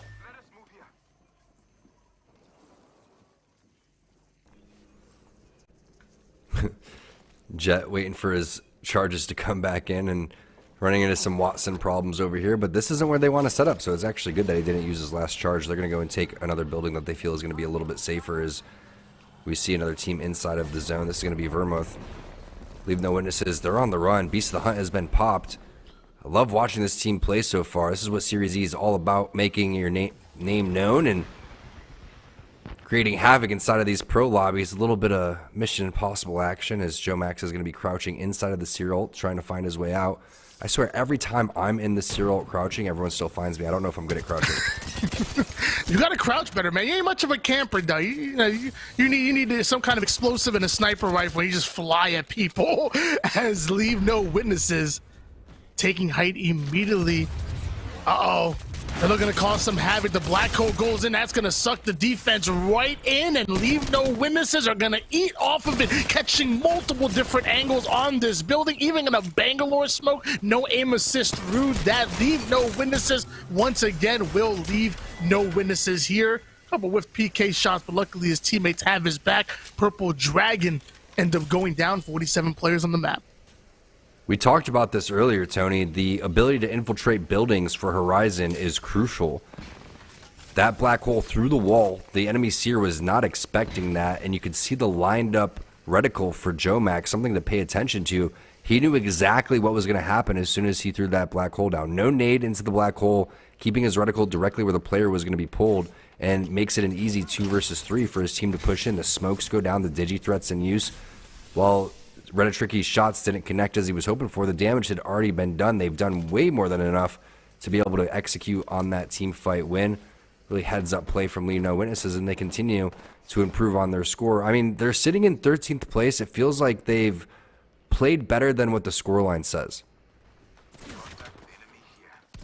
Leave No Witnesses playing well. Even have a charge rifle to go along with this, so they're going to have some real fun. And Tripods finding themselves in the same spot that our previous team, I think it was Leave No Witnesses, found themselves in.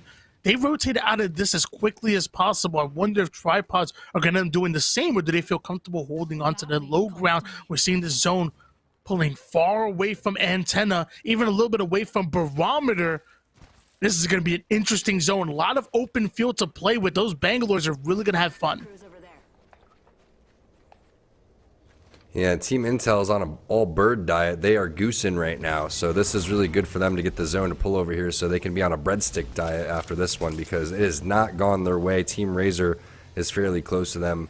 And you can see a couple of teams stacked over towards that area. They should be slowing things down. All right, they got 2 points on the board, courtesy of our boy Flinzar, and that just goes to show you how tough this lobby is. These 3 players are absolutely ridiculous. Sometimes things just don't go your way. You can turn it around in a blink of an eye, and that's what Intel is hoping to do here as they pick a priority position. Minute 33 seconds to round 2 zones going to be closing in, and as of right now, everyone's showing respect for each other here in the lobby. This game has moved at kind of a snail's pace right now, but it really shows the amount of respect that everybody has for each other. Nobody's just aping, putting themselves into bad position because they know that one false move can ruin your game and maybe even ruin your tournament. Intel currently sitting in last place right now. They really need to make something happen. Couple kills to their name so far, trying to make it towards an end game, let the game really come to them. I love their positioning here relative to the circle, sitting toward that back end. You really don't have to worry about what's in front of you, but did I just hear Syracuse come in? Are Intel going to be pushed? Well, they're just trying to gather information to see, maybe they have weaker shields. Maybe they end up just finding how many players are on this team. If you don't use it, you lose it, Tony. That's what I heard in a movie one day. But I would like Jet to just pick a fence spot already. You know what I'm saying? It's like when I'm laying in bed with my dog and he doesn't get comfortable and he's just doing circles all over the place and I'm trying to sleep, It's one of those things. Come on, Intel. Get it together with the fences. Intel, they trying to figure out what they're doing with their fences. So far, again, I got to point out, I love their positioning here. I don't know if they're going to be able to scan that beacon that's nearby, but the fact that they have their backs against the circle, they're sitting toward the backside, it's going to be hard, damn near impossible for anybody to push Intel without being spotted. We do have a team over towards their north side that they have to worry about. They have their eyes hawked on them, and now XSI, the winner of game number 4, they might be getting into some action as well. They have a team over toward their south. They have a team literally right under them. The wingman shot's going to connect. 69, nice. Out of our horizon, XSI holding on to the high ground, and their shots are starting to connect as well. Really nice wingman shots, but not able to get the knock as he was hoping for. No way you end up dropping in this type of situation. And if you're going to take a fight, it has to be extremely fast and clean. XSI winners of the previous game. Your pick, Tony, to really pop off over here. And this is, again, the value of the Bangalore. When you need to make some rotations over here, you just cut off the angles with the smoke. Also does a little bit of damage. 10 damage there onto Zeddim. The Rolling Thunder is going to be landing over towards the high ground, too. So they're going to have to really back off. And it makes you wonder, what's this team's plan? Are they going to start pushing forward because of this? Or are they just trying to evacuate the premises? And while all of that was happening, all of that visual clutter allows them to make the rotation on over towards those yellow tubes. Zeddim has no idea that they're not there. They've moved away from that area.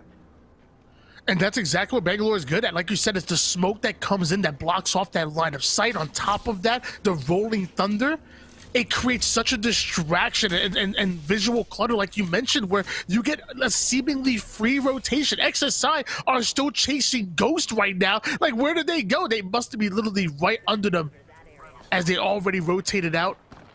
15 squads remaining here. Looks like XSI realized that team is already out, so they're going to try to catch a new angle on a team that's still over toward their southeast side.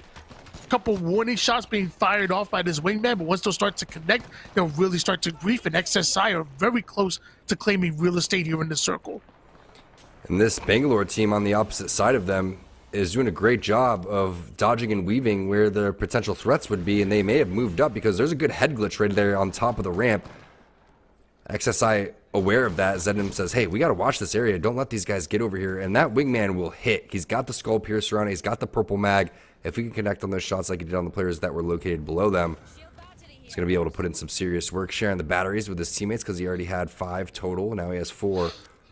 But they've been just waiting for an opportunity of a team to push them. Saucer has to keep his head on a swivel. They cannot get too focused on one spot. We have the luxury of the player outline, so we can anticipate where everyone's coming. But you've mentioned this before, that Barometer is so difficult to go and lock down. There's so many spots where people could come up.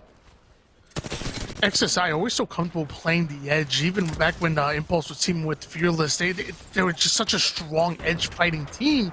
Meanwhile, Aegon, they better get comfortable getting up close and personal. That's exactly what the Prowler is for.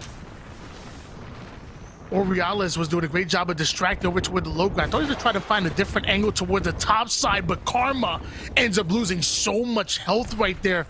Luckily has a bit of shields to work with. He's going to be able to get out of that situation and hopefully place some heals. But Aegon find himself in an awkward position. It's not a position that they can really defend too well. It's a position that a lot of other teams can get an angle on them, and they have a team literally right beside them. So Aegon will be forced to fight. It's only a matter of time.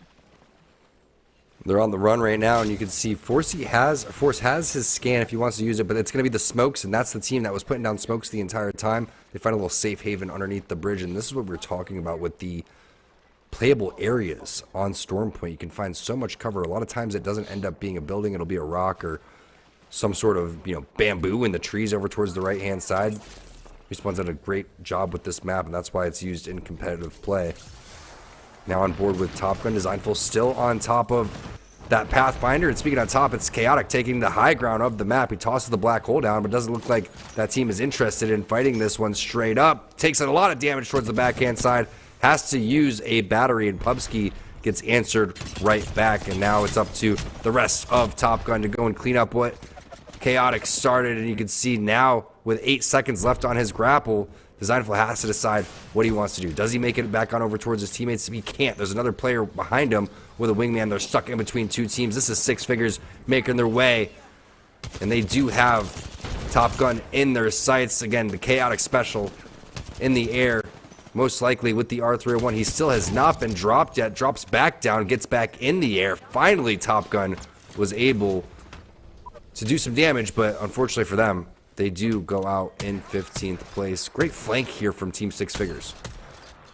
It's been quite some time since we've seen Pathfinder in competitive play, but sadly won't see him anymore. It looks like Top Gun were knocked out in 15th place, and as of right now, a Valkyrie player getting knocked down as well. Asaurus able to equalize the situation. I think turning this fight into a bit of a 2v2. They're trying to smoke out and play the res onto your Bloodhound. Asaurus trying to get fully loaded, but it looks like there's multiple teams around him. Can Asaurus survive this onslaught?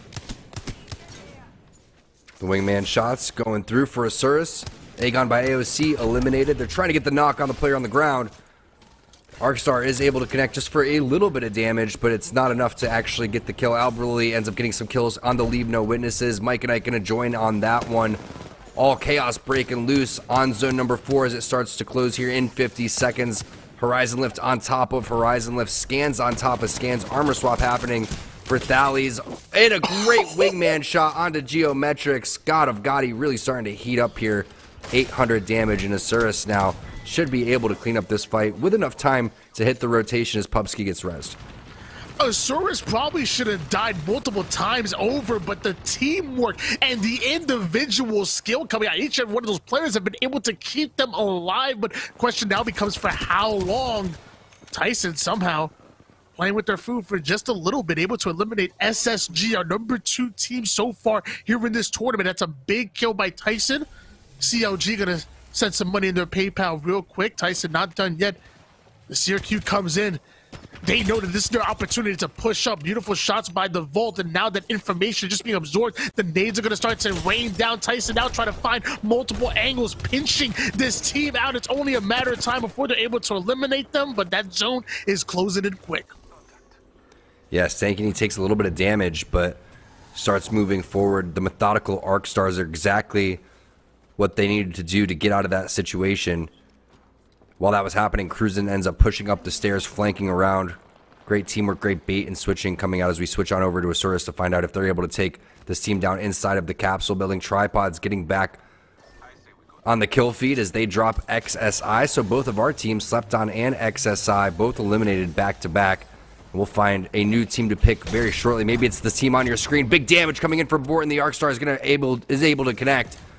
Washi pushes in with this gold armor. He has all 3 players directly below him. He needs to be a little bit careful. Big burst damage. 125 hasn't taken it quite yet. The Arcstar is phenomenal. Is he going to be able to clean these kills up? It's 6 figures going down. The riot drill through the ground. Borton again having to hit a battery here. They don't want to overextend. They understand that they need to be very careful, because if they do, the third party will end up going through. That's why they wait for the sear scan, excuse me. And what a great job by Washi there, Tony. Baiting and switching, going on over towards the high ground. The Arc Star was perfect. The timing, the confidence here from Team Razor is just on point. Now the collapse happens. It's going to be Stankini going down. One more shot, and that's all she wrote for Team Tyson. What a performance from Razor. They move up to 7th place with 34 points. Yeah, you saw him take a little bit of damage from his own Arc Star for a bit, but he had to throw that Arc Star. There was so much value in all 3 of those players just ratting behind that wall. It was well played, a little bit slow on the collapse, but eventually it does come in, and just like that, we're down to 6 squads remaining. CLG on screen right now, a #1 team so far in the tournament, and by far, but the question is for how long, because that Maggie drill is getting max value as well. CLG don't have much real estate to play with whatsoever right now, and look at the rotation they have to make to get into the zone that's closing in less than 10 seconds. It's going to be a tough rotation here for CLG. They're going to elect to go over towards the bottom side. There's no time for a skyward dive here. They just have to push out and... Oh, big Kraber shot coming through. God of God, he just not missing. CLG goes down. Team that was currently in first place being dropped by Osiris. What an entry frag there for God of God. He also has the gold helmet, so he's able to get these smokes and the Rolling Thunder up just a little bit faster. If they can make it to this wall, it's going to be a huge win condition for them. They do. You can see the teams on your screen. It's Razor on the opposite side. Tripods directly in front of Osiris as well. A lot of playable area still with such a small circle. Kraber in hand. It's a little bit too scoped in. Can't connect the shot onto Washi, but the wingman shots do hit, and you can see what the thought process is here, Tony. They're trying to avoid the Seer ultimate while laying down max damage. Snipe down, you better watch out, because with quick scopes like this, God of God, he's coming for your spot on phase. My gosh. The man can't miss with the wingman. He's so confident, even, I'm sorry, with the Kraber, and he's so confident he has a wingman to go alongside with it.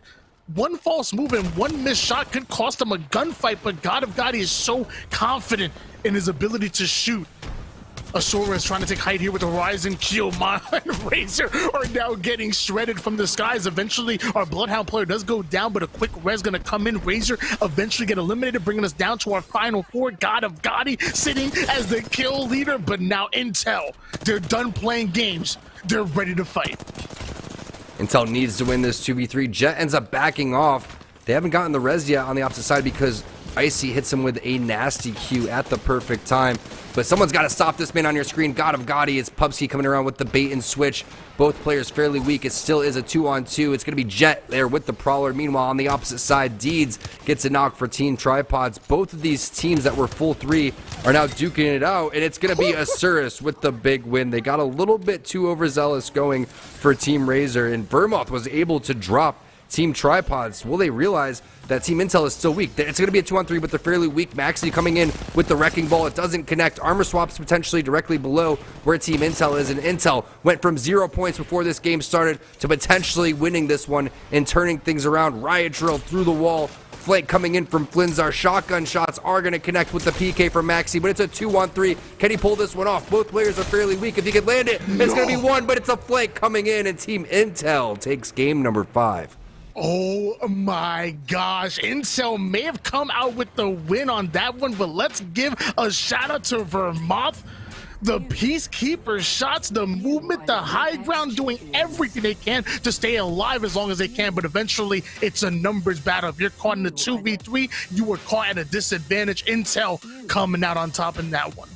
And that's why you stay disciplined, you stay positive, and you play the game. You take it game by game, minute by minute, second by second. Great job from Intel again. 0 points before that game started. They could have been down and out. They could have been upset on themselves. We were taking our picks of who we thought was going to win that game and push over towards first place. Never would we have thought would it be Team Intel. Flinzar putting the squad on his back, almost 2k damage, 7 kills overall, and that is a big game. 22 points for Team Intel. And So impressive, like you said, from 0 points to coming out with the win. 1900 damage. It's just incredible plays come out of Intel. That's going to really help them towards that cumulative leaderboard. And now, what happens to the rest of the leaderboard?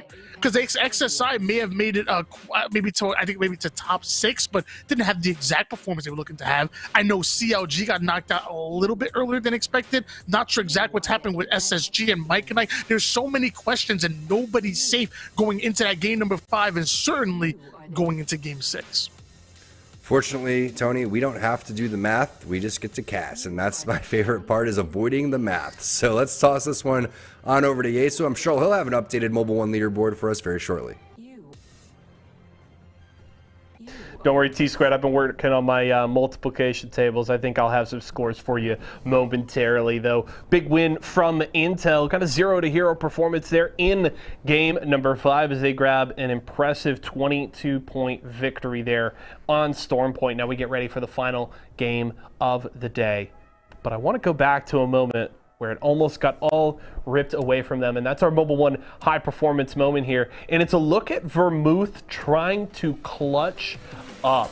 We get a wonderful look here at Maxi, and right, they're down in numbers, but you see those health bars not very stockpiled here for the side of Intel, and it just opens up an opportunity here. They try to get a bit of a reset down low, and you see Maxi just putting on a clinic here with the PK. Flinzar just able to get away, which is important because that's a one-shot onto Icy, and another one shot here with the PK. So Maxi nearly clutching up with that shotgun in hand, and Intel lucky to get out of this one alive because they almost got it ripped out of their hands at the final moment by just some clutch shots here from Maxi and Team Vermouth. It was a hell of a finish here, and Flins are getting away. Very important because the dance around the knock shield was so good, but Flins are able to get there just in time to finish up. Hats off to Maxi there. Almost made something out of absolutely nothing. Let's take a look, though, at our Mobile One leaderboard here and see just how things shook out. Vermouth inside of that top 10, thanks to a solid performance there. Top Gun in there as well. But it's still CLG on top and SSG behind them. But it's a 20-point gap between CLG and Space Station and Tripods, tied at second place. Meanwhile, Mike and Ike's consistency tonight holding strong. Same with Razor. Razor, a team that feel like they haven't really had any high highs tonight, but they're consistent and solid performance tonight has them in 6th place, 35 points. They really have not had any major lows, and they continue to put points on the board. I think they'd certainly love to have a really good game 6 and possibly jump up into that top 3. The opportunity is there, just 5 points behind 2nd place, but at the very least, Razor have looked solid here through 5 games, as well as Mike and Ike, and they both have a big opportunity here going into the final game. Hats off to Vermouth there, almost clutching it up, but it is Intel taking the win in Game 5. We'll have to see who takes the win, though, in the end, as we'll have Game 6 action for you on the other side of this break.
One more game remaining. It's been the CLG show so far, Series E, Week 7. It's our pro night, 1 week before ALGS London playoffs.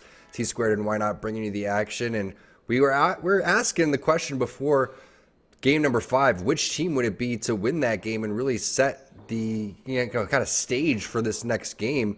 Intel coming out of nowhere from worst to first. Really impressive performance from them. What do you think it was, Tony? Was it positioning? Was it the teamwork? Was it the will to say, hey, let's get out of 20th place and make some moves?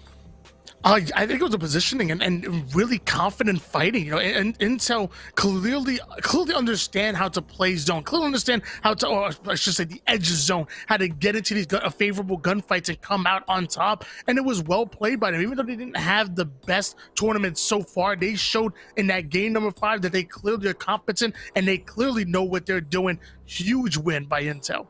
When I look at this Mobile One leaderboard, I have our spreadsheet over towards the side as we load up into game number 6. This is very close between 2nd and all the way down to 16th. I mean, 40 points all the way down to 20 points in 16th. But when you look at the top 10, 10th place is 32 points and 2nd is 40. So almost 1 point basically separating every single placement going down below, which is a really, really tight Mobile One leaderboard. So while CLG does sit up on the top with a 20-point lead over SSG and Tripods, it's not completely comfortable yet. If CLG gets taken out early, we do have some 50-50s taking place right off the rip between Slepton and DZ over towards the mill. So I'm looking forward as we jump on board with Intel off of the rip. We'll switch on over to that very shortly. But here we go, the final game of the night for our pro night before we send this one off, but it is time to get into this one and find out who's going to take first place. Will it be CLG, SSG, Tripods, Team Mike Nike is in there, XSI, Razors making their play. They're in 6th place overall. Slepton still sitting right in the middle of the pack. Top Gun after that, Vermoth, Asuris, DZ outside of the top 10 and 11th. They've been getting worked over towards the mill. Unfortunately, got griefed by 2 teams in the previous game. We had 3 teams over towards the mill. And all the teams picking their landing spots. I think I see like 20 teams landing in one spot, if I'm not mistaken. That could be a visual bug.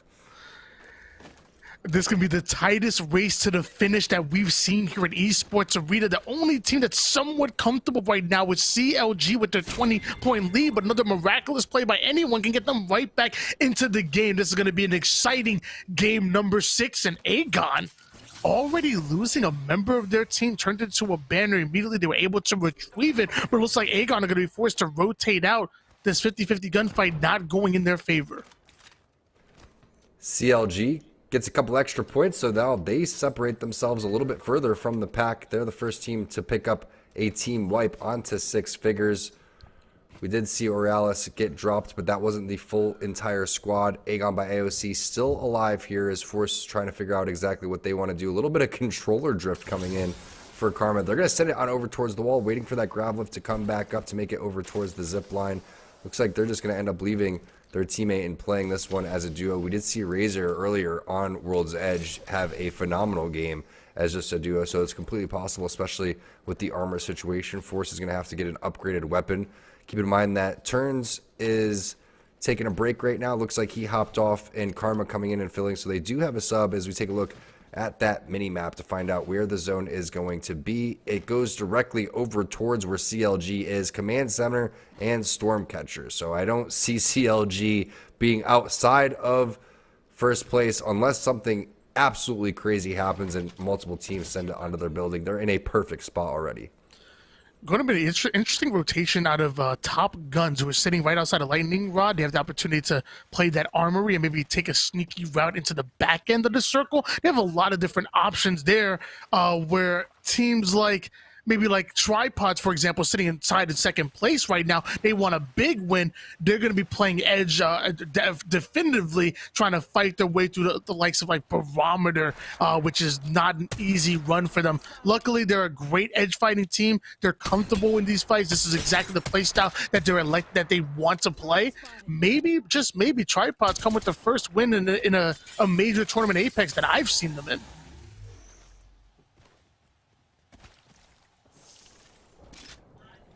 Seer Ultimate going to go down. Tyson on the prowl, trying to find out where these players are going to be located. Stankini a little separated from the team, but a lot of times that Seer ultimate will scare players away, and rightfully so. They're just trying to get the drop. Little do they know this is just a duo on the opposite side. It's Aegon by AOC. Razor popping off the kill feed. That's going to be Washi with the wingman, and now Razor is going to go and take the building and the rooftop as they start to push inside of these buildings. We've seen these buildings be very played out, where the team stuck inside typically ends up losing out. There's an opportunity for Borton to go and either kick this door, or he can elect to stay on the side, and that's exactly what Washi did. He goes over towards the window. One player blocks the door. King Drew had no idea what was coming.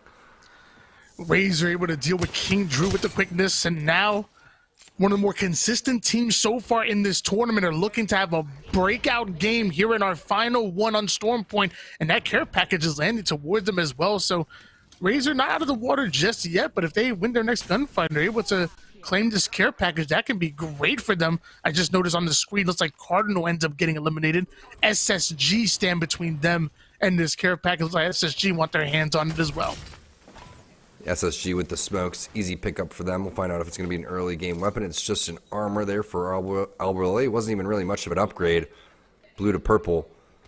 Rough that they couldn't find an early game weapon, maybe an RE45, maybe a Kraber in their hands. We've seen a handful of great Kraber shots today. Aegon by AOC. Now on the move again and try to find out where their next move is going to be. The one team inside of the building directly in front of them. Smokes are going to go in over towards the area where they want to go and try to make the rotation. The scan happens for 4C at the right time. Sliding down this ramp is so fun. You must really want chaos. You're calling for like a round one Kraber? Come on now, T2. I do. That is absolutely I want insane. rockets round 3. You know, round 1 sniper, round 2 rockets. Imagine rocket launcher inside this game. I think that, you know, people are just sitting inside the building. You just run in with rockets, double kill. That'll definitely change the meta. 18 squads are raiding right now on board with Aegon, who able to stabilize a bit, but 2 players with white shields is not what you want to see. You also don't want to see a team that might be zipping towards you, but hold on. They might be able to catch the jump on him, especially if they don't know that Aegon is here. Zipping right into this building could be a mistake. Aegon might be ready for it. And that's why you have Seer on your team a majority of these times. Tripods, they're in the hunt for first place. They also are in the hunt for some blood as they find one player on the opposite side of this wall. That's going to be Joe Max from Leave No Witnesses. Blowing Thunder is going to be used. It's going to actually be the knock. That's going to hit on top of where Nickmercs is. And it's going to be Reddit Tricky coming around the corner. They're winning this 2 versus 3 somehow, some way. One more player remaining, and they're able to drop the tripods. No. Wow, what an ultimate there. Coming in from the Bangalore player, Reddit Tricky. And I was not expecting tripods to lose that. Very rarely do you see them lose team fights straight up, especially in a 2-on-3. They were tied for second place going into this game, but I think it's safe to say they are not coming out with a top 3 finish here. I think there's going to be multiple teams that usurped them on the leaderboard. One of them could be DZ sitting in 11th place, but with 27 points, still respectable. A huge game for them. Could really climb into that top 2 placing or top 3 placing and get themselves within the money. Bloodhound scan is in. DZ now have the information that they're looking for. Will they choose to fight it out? The charge rifle is going to make it a little tough for them to close the gap, but we're seeing M1 still trying to find an angle, still trying to find an opportunity. DZ might be choosing actually to rotate out. Not a bad idea. Charge rifle makes things really tough for you to control the pace of that gunfight. It's been a little bit of a slower game for DZ this time around. They're able to actually play the game this time instead of being stuck watching the enemy players after the initial 50-50s. In the Pro League, we see this fight taking place off of the rotation all the time with 100 Thieves. This is typically where both those teams will meet up and they'll fight for this specific spot so they can continue on to the rotation. And this fight can last quite some time, and DZ is no stranger on how to take this one. Scans happening for Jen Burton. On the opposite side, it doesn't look like the Seer scan is going to be able to hit, so they do have a little bit of an advantage. If they do want to pop the ultimate, they could go for that one, and they do. So Seer ultimate is being used. They're going to have to buy a little bit of time here for DZ. While that's happening, you might as well just continue to check your back. Very rarely will a team push through their Seer ultimate. They're just kind of using that as a defensive stand. Interesting spot for DZ, because you know that team is behind them with that charge rifle. I'm not sure if they're going to push up, but it looks like the Bloodhound scan comes in. Looks like that team is trying to get involved. So now DZ might be caught between a rock and a hard place. Both their north and their south are being covered by two different teams. This is a smart play by DZ. I think you just have to try to catch a wide angle, go right, force your way out of this. So the last thing you want to do is be stuck between two different teams. Meanwhile, Aegon by AOC getting to a fight of their own, not having the shields really to work with, but the R301 doesn't care whatsoever. Beautiful shots by him. I don't think he's done just yet. Coming in with the passion and the R301. Another victim to a beautiful spray. Karma does end up going down here, but our Bangalore player doing phenomenal force, coming in quick with the Mastiff down to one shot, but still confident enough to pull it off. A third party's coming in. It's going to be Razor. That drill is drilling through them at the moment. That hurts. You just win a nasty 3v3 against a very solid team. SSG was in second place throughout all of that. So Tripods and SSG both eliminated. That leaves room for Mike and Ike to go up on the leaderboard and potentially move in higher up on this Mobile One leaderboard to take over second place and secure themselves a little bit more money. And that accumulative leaderboard for our partner teams really matters as well too, as we see what Vermouth is up to. 33 points and still in 10th place. It's a decent amount of points, plus they had a very clean team fight previously. LNW now on the move. Looks like they're the team that is currently on the hunt. You can see what the thought process for Joe Max take on over towards the high ground. Lay some R301 shots in. The riot drill is going to go through that tree. Unfortunately, it does not land onto Renatricky, so he's just going to back off, reset over here, and then they'll figure out what they're going to do with the next scans. They have to play around the Bloodhound scans. They have to play around their abilities, especially the Horizon Q, if they want to go and use that one. Asuras in the kill feed ends up getting dropped. And now the rotation going in for zone number 2 should be happening for a majority of these teams. Top Gun looks like they're one of those teams as we're on board with Designful, and he's still playing Pathfinder. I thought it was a Marvin. I'm like, there's no Marvin on this map right now. It's Designful on the Pathy. My man's playing pubs. The rest of the lobby's playing competitive. We're gonna find out exactly what comes out on top of Top Gun. Trying to find an interesting angle. Does Chaotic much? Not able to find the exact angle he's looking for, so he's forced to back down, and with that Designful ends up being taken down. The nade gonna pull him into the black screen, and it looks like the 2 down is only so much that Fudgesicle can do. It seems like it's only a matter of time before he gets collapsed on, and we're down to 14 squads. Like a clone jutsu right there. There was 2 players dancing with each other like it was Ghost or something like that, as we see Mike and Ike. This is, again, the team to look out for because they could take over second place. Heck, they may be able to win this one if CLG doesn't continue to pick up massive points and they end up getting eliminated. SCN now very close. Great shots coming in from Klein. R301, Gold Mag with the 1-2X. Prowler in the back pocket, too. We've seen the Prowler continue to be used for a handful of different reasons. One, it's great going up the lift. 2, it's great countering players going up the lift. So if you're ever looking to maybe counter these Horizon players, definitely recommend picking up the Prowler in these type of situations. Also one of the higher DPS weapons that we have inside of Apex. MJ taken to the skies, not able to locate where these players are going to be. Gets maximum height out of that one, but Wizard Coin does need to heal. I'm not quite sure if they have meds for him. No genjutsu about it. As of right now, Mike and Ike find himself in trouble. They have the zone against the wall. There's a charge rifle holding them out right now. We see Wizard Coin trying to replenish some of these shields and health. It's a really interesting spot for Mike and Ike to fight themselves out of, but one that they'll have to. They're sitting in they're sitting in 4th place right now. We know for a fact that Tripods have already been eliminated. Mike and Ike can squeeze their way into a top 3 finish, get themselves within the money, and maybe even pull off a 2nd place or a win. Mike and Ike choosing to rotate right through the south side. No real cover to work with, like no Bangalore within the composition, so they're just running from cover to cover, and luckily they haven't taken too much damage just yet. Could somebody get Wizard Coin a med kit, though? Yeah, or it just needs to play Octane so we can start passively healing shots around the rock, not able to connect with just a little bit of warning shots, and you can see how safe they have to play going forward. They don't have a Bangalore to smoke out these doors or the windows. They're going to have to just continue to put it scans through there as well. It looks like a charge rifle. That's Wizard Coin's worst nightmare right now as he barely gets around the corner with 1 HP. pops the battery, and excuse me, just to sell. Man, they are in shambles town. It's crazy to me. Like, I know he's so frustrated because as they're 3-man running through open field, they're like, he's like, why did they shoot the seer? Like, shoot the guy in front of him, shoot the guy behind him. He's so like, why did you shoot me in the middle? Hopefully they can share some resources, or, you know, they're fighting it out right now. They're throwing little fisticuffs. They don't need a nade. The man needs a phoenix.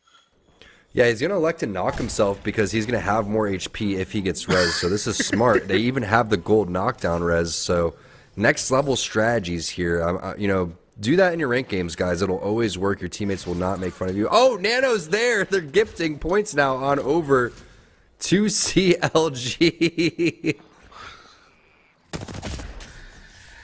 I mean, love the play. And sadly, didn't work out exactly the way they want to. Vermouth, though, climbing a bit of an uphill battle. We see the Maggie drill come in, but nobody home just yet. Meanwhile, the wrecking ball's coming in, dealing with the spider.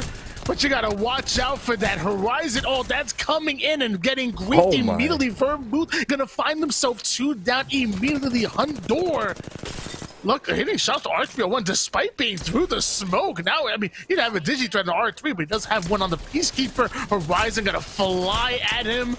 And there's just way too many bodies for them to fight out of. Slepton able to deal with Vermouth and come in quick with the res. Very close to that circle. 13 squads remaining. Round 4 zone is coming in. You could tell that guy plays Kovacs or Osu or something like that. Moving his reticle around that quickly. It's a little bit of a playable area here for Aegon by AOC. They were in 12th place when this game started. They're continuing to be in 12th place. Those pesky spiders making their way around the corner. Good grenade lands for 60 on the red shield directly in front of him. XSI goes out. DZ picking up some kills. XSI did get a knock onto LNW, but those points are going to end up going on over towards Dark Zero. And now we got a Dragon Ball Z fight in the air. Zerbo rarely loses those, but he ends up getting dropped by Karma and the R9. Maybe a weapon diff right there because the aim looked really solid from both those players. Sung taking out the Riot Drill, also takes out the Prowler to boot. Psycho, last player alive. It's going to be a straight up one-on-one on top of the hill, but he's getting shot in the back, so a little bit of grief coming on the backhand side. Karma does get the battery off. He's gonna have to figure out how he can continue to approach this fight without getting shot in the backhand side, but now it's all different angles being taken as Aegon by AOC gets dropped by Slepton. Really nice play there from Psycho. Movement on fleek because he's able to also find these armor swaps. The Spider's just continuing to grief the lobby. I thought we were getting third party by teams, getting third party by the environment over here, son. Having to be rezzed up here. Looks like slept on. Don't sleep on him, man. You find yourself in trouble. Sung finally connected with a Riot Drill after 6 games, and they end up winning that gunfight. Slept on, bringing us down to 9 squads. Meanwhile, SZN trying to find some kind of way to climb this mountain. Ooh. The nades are going to connect, and Intel going to get eliminated because of it. That's what's one of the corner. It's like, hey man, I found a really sick spot. Oh wait, we just got scanned. Nothing worse than that one. Is Mike and Ike now on the move after they lost Wizard Coin, and looks like they are getting shot in the back. Remember, they were knocked by CLG a little bit earlier. This time it's going to be DZ. Ult goes down from MJ. He's on top of the roof with basically no HP, and there it is. Mike and I getting shot across the map. This time it's going to be Shy with the charge rifle taking on over the roof here as CLG's been in this position the entire game. Zone pulled over towards their landing spot. They're continuing to big chill on their 72-point performance. They had around 54 points after World's Edge. Discount Preds now. They are being hunted on the backhand side of the map, and Slepton gets eliminated, though. The hunts become the hunted. Nice job by Discount Preds. Slepton did everything they can to try to make it into the end game. Sadly, they're going to be taken down. So, I mean, as far as we know, I know Tripods, Mike and like XSI, and Slepton have been eliminated. That's multiple teams that were in the running from getting top 2, maybe even winning. We're starting to get knocked down here. Discount Preds currently sitting in last place right now, but trying to make a name for themselves. DZ sitting in 11th place. Surprising at that, but they have triple reds. They seem to be ready to fight. DZ still trying to pull himself a win, and who knows, you know, with these numbers, they might be able to sneak their way into the top 2 as well. Yeah, they were in 11th place before this game started, really trying to boost their stock in this final game, but this is the first time we've seen them execute on Stormpoint at the level we know that they could because of the 50-50s that they were taking place over towards the mill. And look at Jen just absolute turret in the middle of the map, dropping Stinky, turning around, doing a 180, and laying down another broken shield directly behind him. CLG, they know what's up. They're in the God spot. They've been here the entire time. They just need to hold off the teams. CLG with a 20-point lead going into this final game, looking comfortable going into this end zone, back against the zone. Love this positioning, but I will say there is a team right above them. They might be forced to fight this out here. Armor swaps are already laid out. Triple red armors. Got a Turbo Havoc in the hands of Mamba right now. CLG are just daring this team to drop down. This is a great setup in terms of weaponization because you're able to poke with the 30-30, switch on over to the Havoc. That thing's going to be rocking and rolling. Scans where they are anticipating players to come up from, and everybody keeping their head on a swivel because you need to be able to poke people out of your building. You don't want them to start trapping you in. Purple Dragon, they go out in 6th place. But this has been a great performance from CLG because a lot of times you get into the God spot, but you're not able to pick up kills. They were able to pick up 5 kills, 2 assists just on Mamba alone, 12 points for them overall. So that's a really great job in terms of utilizing the God spot while playing aggressive. The team on top of the roof is going to be a little bit annoying, but they can almost kind of work together with this team, Tony. Unfortunately for them, they don't have any of the doors besides that particular door. So this is kind of where Nano decides he wants to work around. It's going to be an ult on top of the roof. DZ's all around the corner. Nice job kind of sitting outside of the ultimate and putting in some damage from Nano. I know so far CLG and DZ that are in the lobby right now. I believe I saw Tyson as well. Trying to find out who exactly that 4th team is right now. But so far, this game is wide. This lobby's been wide open. We talked about it before. 2nd place and 10th place were separated by just 7 points. Anybody can come in. It's SCN is another team that's out there as well. So a lot of teams that really weren't in the running for squeezing into the top 2 going to make that final leaderboard very interesting.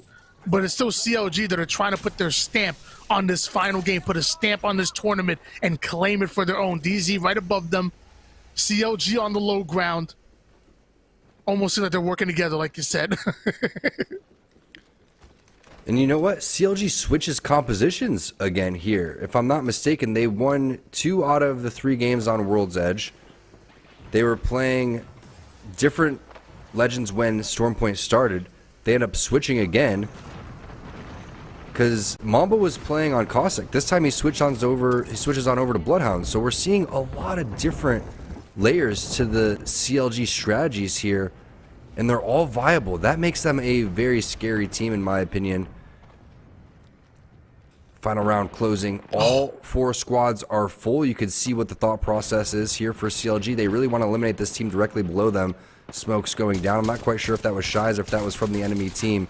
A couple of warning shots around the corner coming in for Mamba. But this is where the focus is. And keep in mind, you have a team directly above them, which is going to be DZ. So both these teams will have to move, and they're going to have to move directly where the 3 players on the east side and the northeast side are going to be. Kodagami and the Tyson squad, they're getting knocked. They're not in a good position. They were definitely in the weakest spot out of everybody inside of the lobby. It's going to be Klain and his squad in the God spot, playing on the fence. Eventually, DZ is going to have to get off the high ground. This is the Rolling Thunder to try to cause a little bit of visual clutter. They're going to take on over toward the sky and focus exactly where Klain, Hakulo, and Z are. Great shots, great arc stars. They're going to try to take this position, get the armor swaps, and then make a move. Battery ends up being popped. It's going to be 0 going down. This is going to be huge for CLG. A potential another CLG win in the making. The 30-30, it doesn't even need to be used. You can just go for punches at this point, and CLG takes another one. It's the final game, and it is a great performance for CLG. A handful of different legends, a handful of different strategies,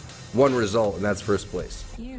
CLG came into this final game with a 20-point lead, but they weren't comfortable with it, making that final game look easy. CLG are taking this tournament most likely. I guess we'll have to wait till the numbers get crunched, but whew, I told you before, that's Apex, baby. No doubt about it. They had 60 points when that game started. At this point, they picked up an additional 26 points. Great job coming in from Shy with the damage, almost 3k damage. Again, it is not easy to take the God spot, hold it the entire time, but to be able to pick up that amount of kills from that position.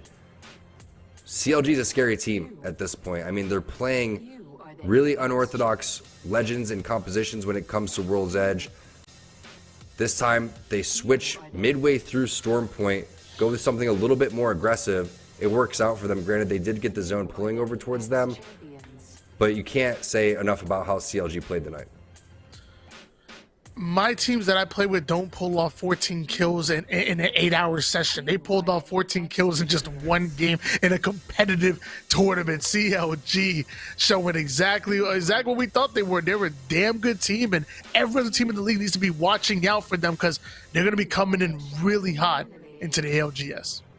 They were who we thought they were, and that is definitely a statement coming in from CLG to be able to close it out on a win while you're already in first place.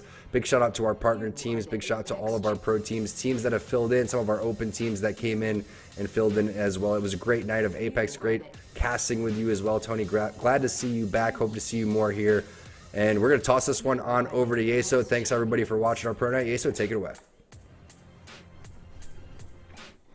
Thank you, gents. Just got to echo, yeah, great cast on the night from both of those gentlemen, pros. And always fun to see those two teaming up here and doling out 6 games of awesome commentary. And CLG finishing the night on a high note, possibly their best game of the night there with a 14-kill victory, their 3rd here on the day. 2 on World's Edge, 1 on Storm Point. And while we aren't looking at the Mobile One leaderboard yet, we can just crown them as our champions here tonight because they were dominant front to back. Let's take a look, though, at our final Mobile One high performance moment here of the night and check out one of the best moments from today. And it's just going to be the finish here. Dark Zero, they lay down the Bangalore ultimate. They know they've got to go for this push. They've got to get off of the high ground.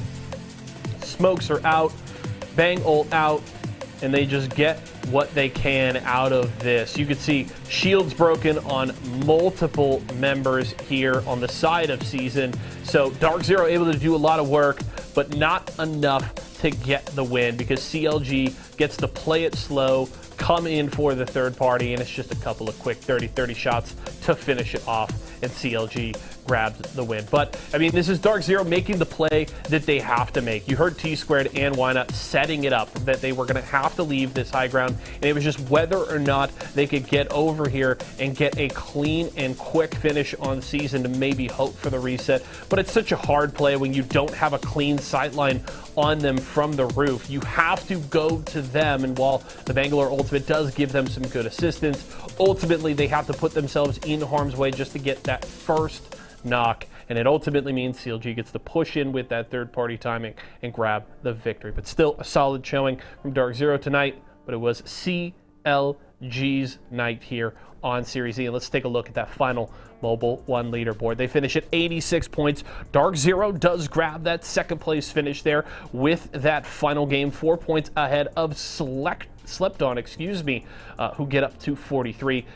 Space Station and Mike and Ike round out that top 5, and good to see both Mike and Ike and Razor in that top 10, in that top 7. Solid showings from both of those squads, but it was CLG's night here today, and they definitely looked the part, so hats off to them, and we'll have to see if they can keep it rolling because CLG has been hands down the best team coming to compete in Series E so far in 2023, and maybe they can keep that rolling as it continues. That is going to do it for us tonight, folks. Hope you had fun. A lot of great Apex action here. As always, a reminder, we've got Guilty Gear Strive and Multiverses to close out the week on Thursday and Friday, so make sure you're here for all of that fun. We'll be here to bring you all of the action. And also a quick reminder, due to Frosty Faustings happening next weekend, we will be off from Guilty Gear Strive next Thursday. I think we'll still have a little something fun going on the channel, but we likely will not have a live tournament. We'll have further updates for you guys here in the near future, so keep an eye out for that. But that is going to do it for us here, folks. My name is Yeso. A pleasure to host for you, as always, for myself, the entire live broadcast crew, and everybody here at Esports Arena. Thank you so much for joining us here tonight. We'll see you again tomorrow.